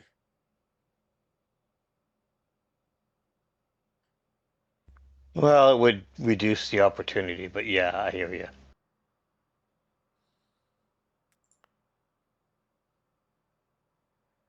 You have plenty of clarity if you wanted to do a perfect clarity. Yeah, I was thinking of that. I'm just. Oh, Yeah. the other way to use your healing potions is to open up your maneuvers, and your healing potion is in your maneuvers if you have it. Oh, that's right. I did see that there. I forgot about it, but. Not that you need it, but for the future. Okay. Well, it looks like I got it, so. Yeah, perfect clarity. Okay. Fantastic. With that, we will go to my 1 remaining goblin warriors. I guess there's 2 of them. One of them will attack Jagan. The other will attack Faerin. And you know what? Well, yeah, we'll do a spear charge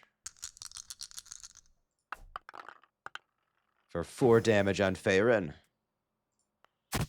And then the other one we will do on Jagan.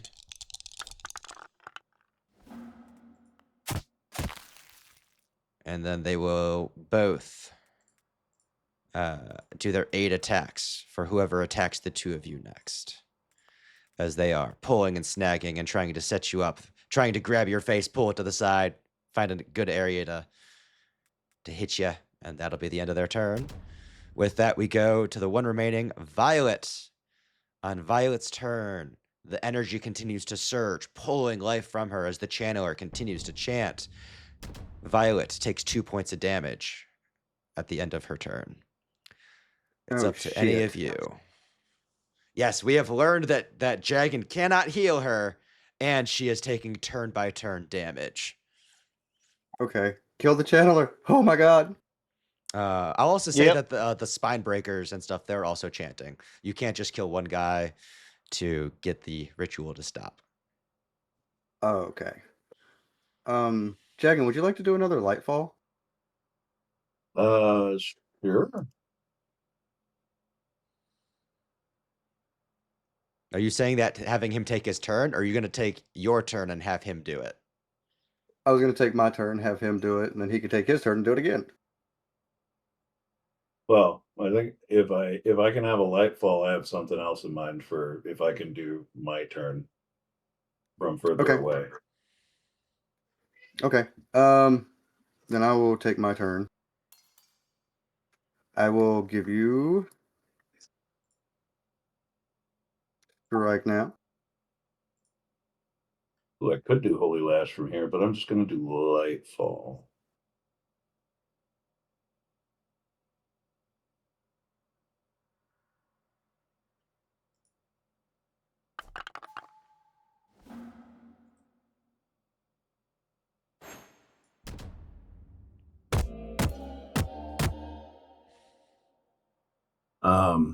Hey, Faerun, you want to be on this side?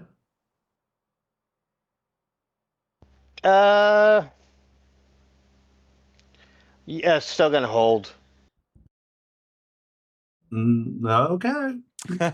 Hey, he has a plan. Granted, I'm probably gonna get thrown away here, I'd get you but here, anywhere in here. you know what? Actually, since he wants to throw me, go ahead and move me. Where you want here? Where do you want? Yeah, on the left side Right of there? Chad. Okay. They tried to form a wall, and now you guys are forming the wall between them and Violet. Yeah. Okay, cool. Yeah, you got your recovery. Yeah, I saw that down there. Thank you. Okay. Mm-hmm. Anything else, Jagan? Or I mean, that's not even Jagan. That's just Chad. Chad, it's still your turn. Yeah. I am going to. You know what? I'm going to grab this guy.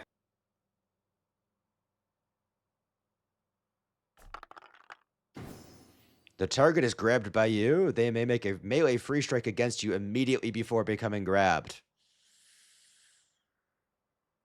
Okay. You grab him and he's just like knuckle punches you.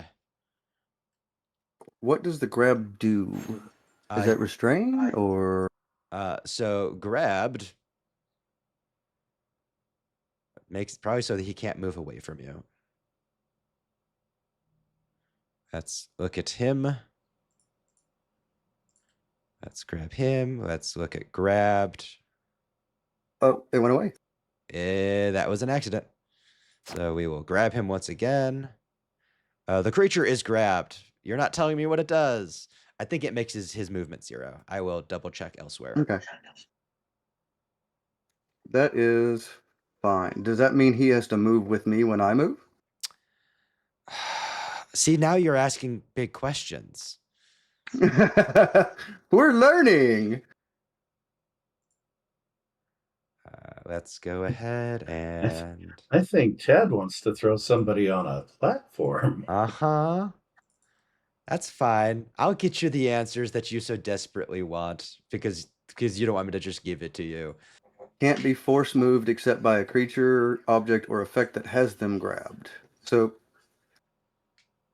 takes a bane on abilities that don't target the creature or object that has them grabbed. Creature's grabbed by another. That creature moves, they bring the grabbed creature with them. Gotcha. Oh, yeah. Yeah, so you can pull.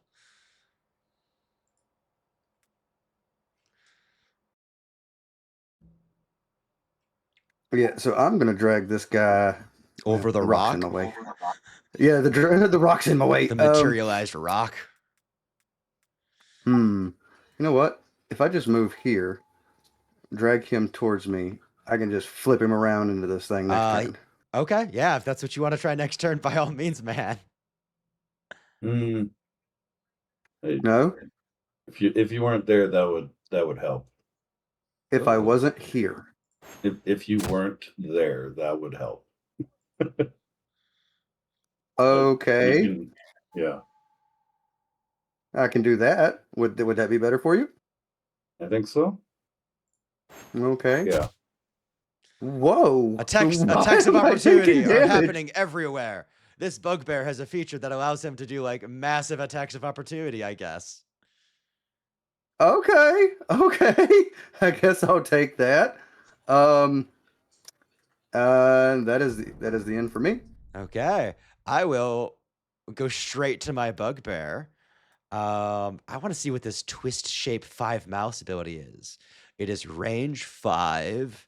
It does about a bunch of corruption damage, and it can make the target shape change. The shape change creature is slowed and has fire weakness 10 as their limbs stretch and their skin becomes paper thin. I want to do that to somebody. So that's going to be versus people's presence. I don't think. I'm not gonna look at your presences. I'm gonna. You know what? We're gonna do this against Chad. Chad. Yeah. And then so I'm going to. I have 7 mouse. I'm gonna use all of it. I think. Oh no, I don't have enough for brutal effectiveness, so I have to gamble. I'm gonna gamble. I want to twist your shape. In order to do that, I do need to move closer. He moves in. He begins to chant. He begins to weave dark magic, trying to take you and stretch you. And that's a tier 3 result. Presence 2 or presence less than 2. So you're going to have the damage. And decrease potency by 1 if there is one. That sucks. Okay, so I don't get to twist your form. How do you prevent your form from being twisted? By parrying. You know what? I shift I parry across the behind the rock, and you're just gonna twist the rock. The rock begins to like become like this honeycomb, not even honeycomb, like wasp nest, all papery. As yes, okay, fantastic, and that's the bulk of his turn. Yes. Rules question on that part. Does he bring the goblin he had grabbed with him when he shifts? When I move, it moves. And where did you move from?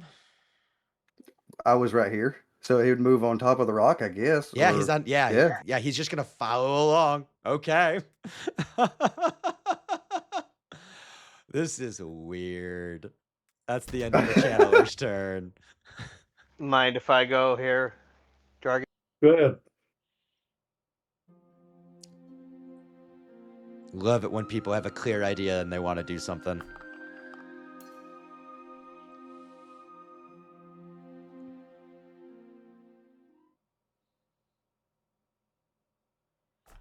Okay, so you're once more using your kinetic pulse as you are building up clarity. Ooh, my channeler has a reaction. Oh, did the extra damage get added to that? Yeah.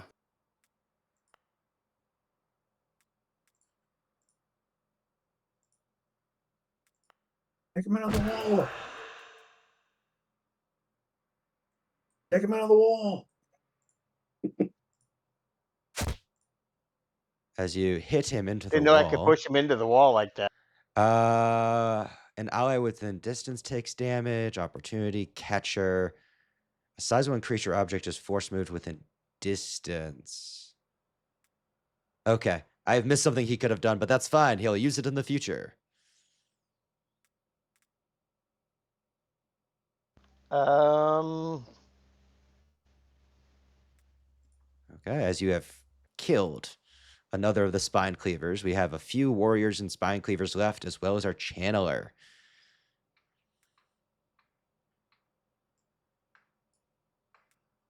Oh, this is probably gonna be stupid.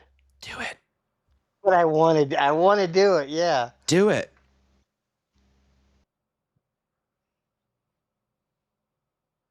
You're gonna try and grab the channeler. Yep. Okay. Hey, if I can grab him, it might reduce his bouncing around doing damage to us. So, Yeah, Creature dude. can't be force moved. do I got to roll something for this, or what? Yes, yeah. You have to. You have. Baron, just so you know, the rules say that a grabbed creature can't be force moved except by a creature or object that has them grabbed. Mm-hmm. I think he has a plan to So throw them in the pool. I can't force No, pull I him just if want to you keep have him him from. grabbed. Oh well, were you trying to? I was probably going to try to force pull him. Oh, okay. Let me we undo that then. Okay. Sorry, I'm just like, can't go, but it's my plans. Hold on, I got a F5. You can come down here and grab this guy with me. We can hug him.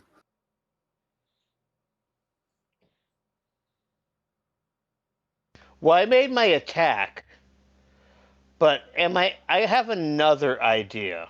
You have already made your attack. We're not going to undo the attack. So you don't have to grab. We No, no, didn't no, no, finish that. not the attack, but a. I don't suppose I can push something, can I? Yeah, there's a maneuver for knocking back. Okay, I want to knock this blue statue closest to me over. So that is not a creature. I would say that would take. Would that take your action to try to shove that over? I think it would with how heavy it Oh, okay. is. Oh, okay. That's why I wasn't sure. I kind of thought so too, but I Yeah. wasn't sure. Yeah, All the right, the then. knockback maneuver is With for creatures only, not objects. right, which He makes is next sense. to a wall.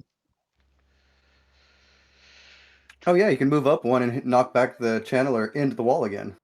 Mm-hmm. Oh, I guess Or that I is think an you could option. do it from there. Yeah, Yeah, either. that too. I think you could have done it from where you were at, but It's all right.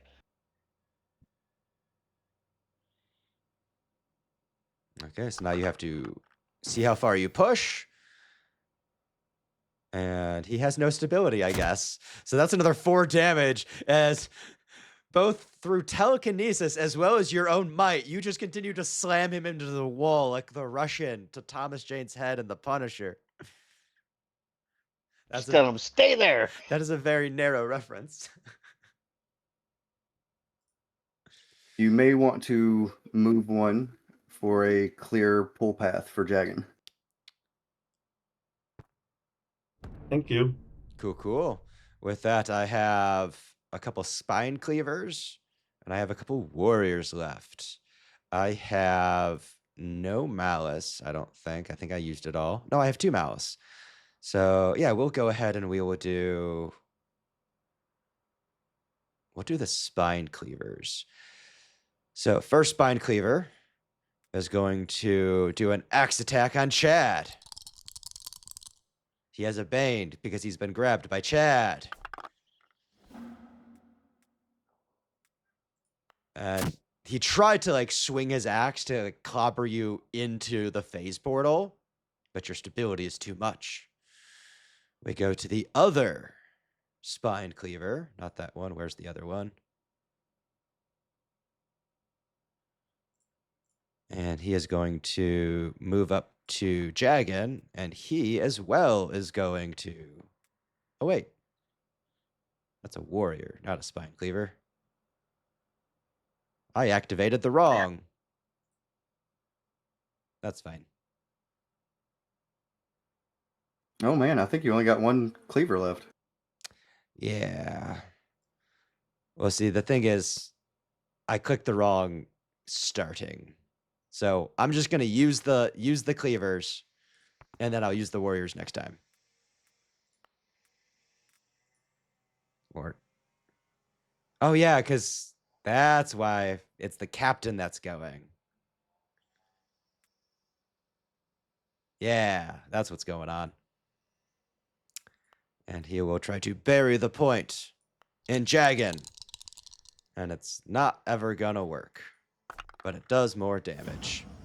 Like I said, it does more damage.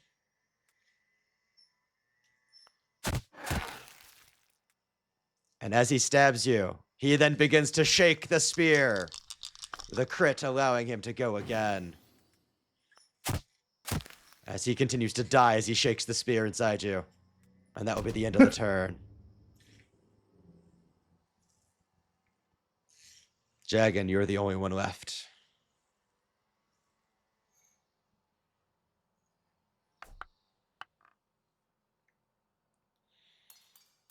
Praying every turn. That's the strat.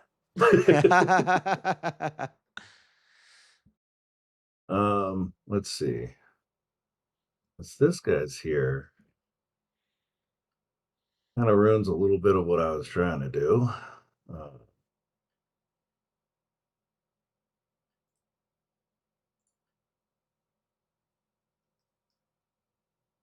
You could still do the pull and pull him into the other guy. Don't think I can. But what I can do is disengage to there.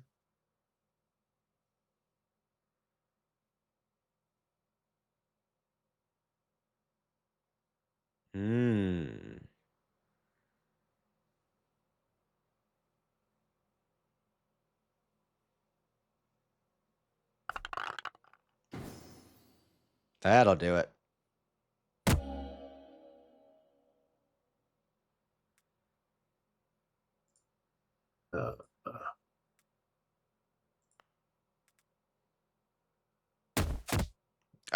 You just pulled him face first into the statue.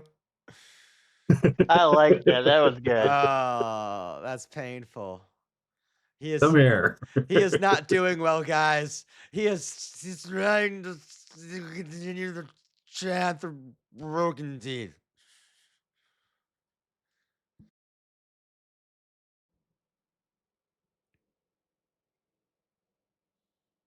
Oh man, I wish I would have used that one first.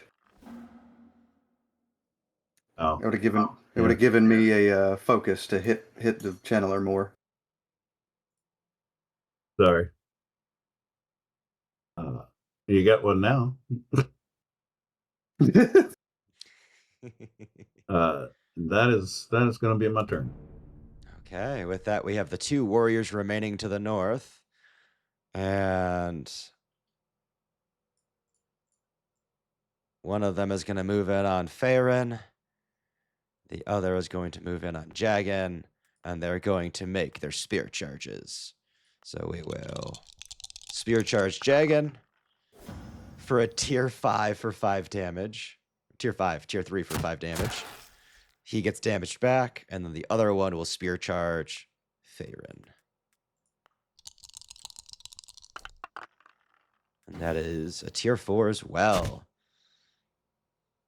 And you know what? Let's have them do their 8 attacks. Actually, can this guy move? Yeah, he can move there. And then he's going to aid here. And this guy will aid up on Farron. And that will be their turn. More magical energy surges, pulling. Violet screams and becomes slightly less conscious as she is beginning to fade. As it is her turn. And at the end of her turn, she takes 2 damage. And you should be able to see her health bar being damaged. Yeah, she's getting close. Okay. Any of you can go. Anybody got something specific? I can hit 4 people. I was gonna say, if whoever goes first, if you can use a heroic ability and damage the marked target, I will be able to do a strike now in the next turn, so everybody can do another signature attack. Which is there still the big guy marked? Yes. Okay, I can do that. Actually, my my heroic ability that's a doesn't signature. do a direct Mine's a strike. signature, but it does a lot. It does multiple. Heroic is a single target deal. Right, but the heroic is what gives me the focus to let you do another signature. Okay, I can do that. Okay. Faerun is activating.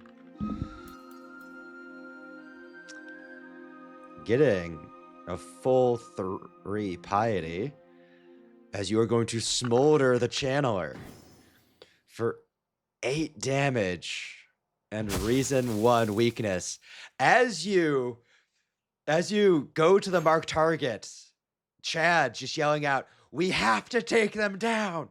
You channel your energy, you create this acid aura, you crash it upon them, and as they're trying to alter Chad's form, they just melt into place. Their arms turn to snakes as they hit the ground, and then the snakes fizzle going from top to bottom. With that, the remaining goblins break. They begin to scatter. I take it you utter a no mercy party. So if you don't want to let them leave, how do you finish them off? Oh, I'm grabbing this cleaver guy. I'm just gonna hold him into the lightning there. And as you hold him into the lightning, it's like Captain America First Avenger, Red Skull in the Tesseract beam, just being phased away. I'm gonna holy lash this guy and then pull him into the I love it. I just knocked the that guy dude that's right further into away. it. Fantastic. And then he would go into the Into it as he gets disintegrated. into the disintegrator thing. Yep. And then if Farron hadn't already reached to him, I'm gonna grab this guy right here and just toss him back over my shoulder. Yeah, I knocked one right into it. So Fantastic. As you dispense them as they try to break, the ritual comes to a close. The light stops surging from Violet's chest as she goes limp, hanging her head down as she is still bound to this statue. Yeah, immediately gonna go ahead and work on getting her down from here. And Jagan, you want to do your healing thing? Yeah, it says auras is free violet. I don't know. Does it go to a main action or It is a maneuver to free Violet, and you can easily do so. There we go. You have gained a victory for this combat, so we're popping you up to 4 victories. As you free Violet, she now kind of rests into your arms. Who are you? I'm sorry. Thank you. But who are you? Your mother sent us. We're just here to help you. Can we leave? absolutely. I believe so.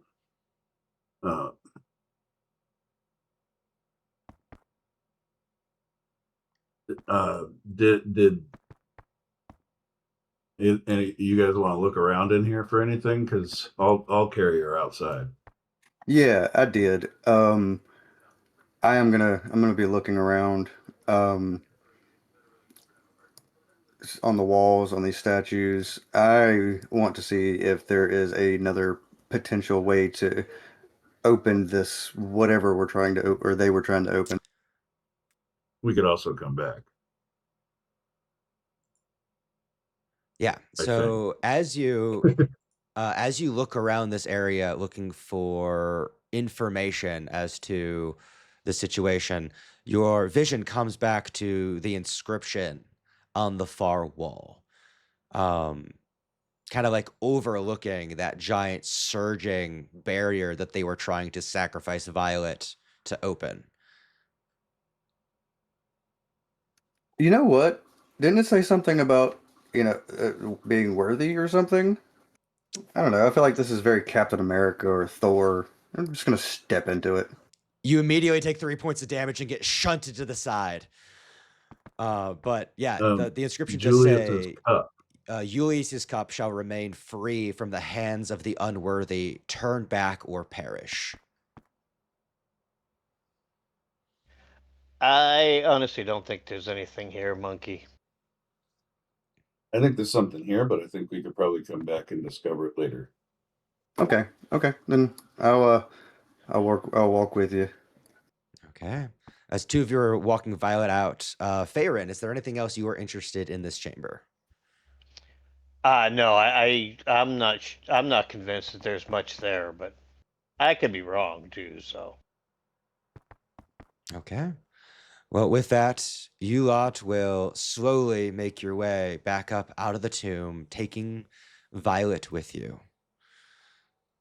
As you go kicking over the bodies, as we will be very kind with this beginning, um, this is a game where we have experienced 2.5 sessions of no one has anything, no one has anything.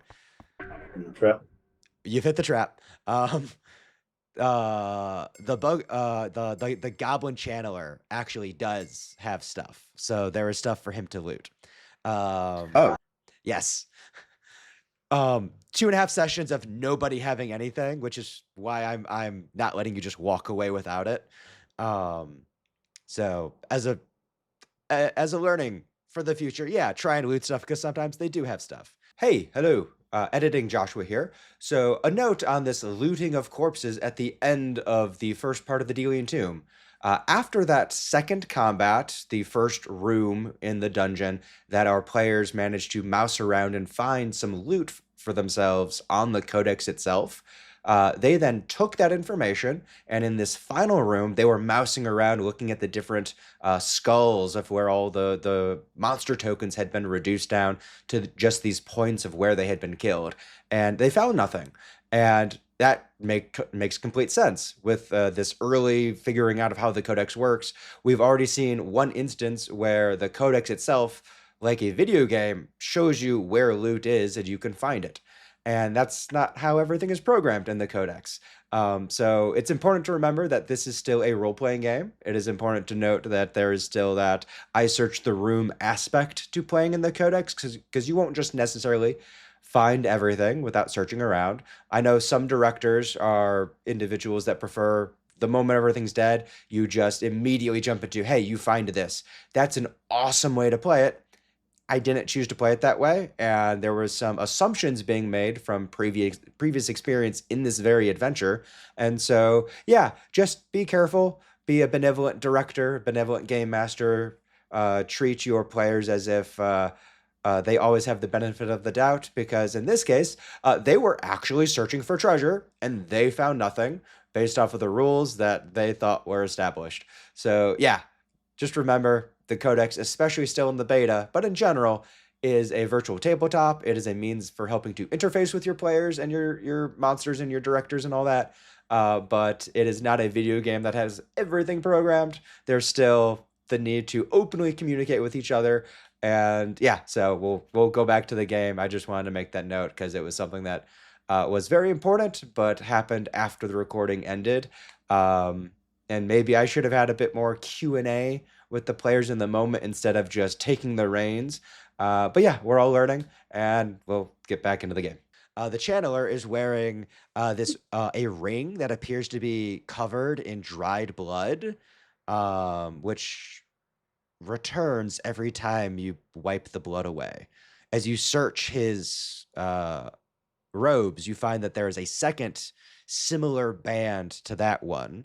Additionally, you find a pair of clear lenses carved from volcanic glass, as well as a recipe for faux sense lenses. That is another craftable item that you lot could choose to craft during a respite. So we'll get that taken care of later. For now, you lot will definitely make your way up and out where Ashley is thrilled. She is elated. She goes, she grabs her daughter, kisses her all over the face, holds her, squeezes her, brings her back out, kisses her on the face again, looks all of you. Thank you. Thank you so much for saving Violet. If there's anything I can help you with, please just come to the blacksmithy and I will help you with whatever you need.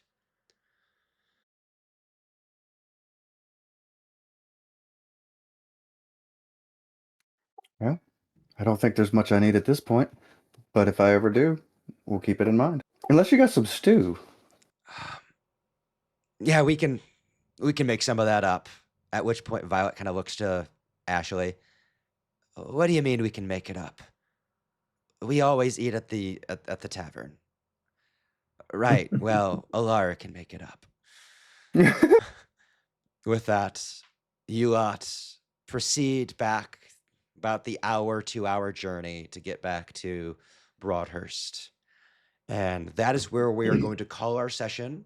When we return next time, we will have a bit more information on these items that you have found. You guys will be able to look at them between sessions, so you'll be able to process that information. And we will see how the village responds to your return. Additionally, I believe it was Chad. You're the one who freed Violet. That I- was Jagan grabbed it before I could. Yeah, I think I was gonna say I thought it was Jagged. Okay, Jagan. Jagan, you are going to gain the title Violet's Savior. And so you will gain a title for freeing Violet. But Oh, I should have clicked faster. yeah, you're fine. There'll be other titles. We'll make sure the next one doesn't go to Jagan. Everyone will get their chance at titles. But yeah, so that is our session. We will return next time to see how everyone responds to you and whether you gain information and want to continue on your journey now with 4 victories powering you forward, or if you guys choose to take a respite next time, that'll be next time. For now, thank you all for playing. Thank you all for watching. Come back next week or so when we have the next chapter of this story. And if you haven't had a chance to play Draw Steel yet, now you have another experience of what it's like for people who don't know how to play, and you just figure it out. It's fun. It's fine. You can jump down into the description to get links to my Discord and all that. But for now, have a lovely.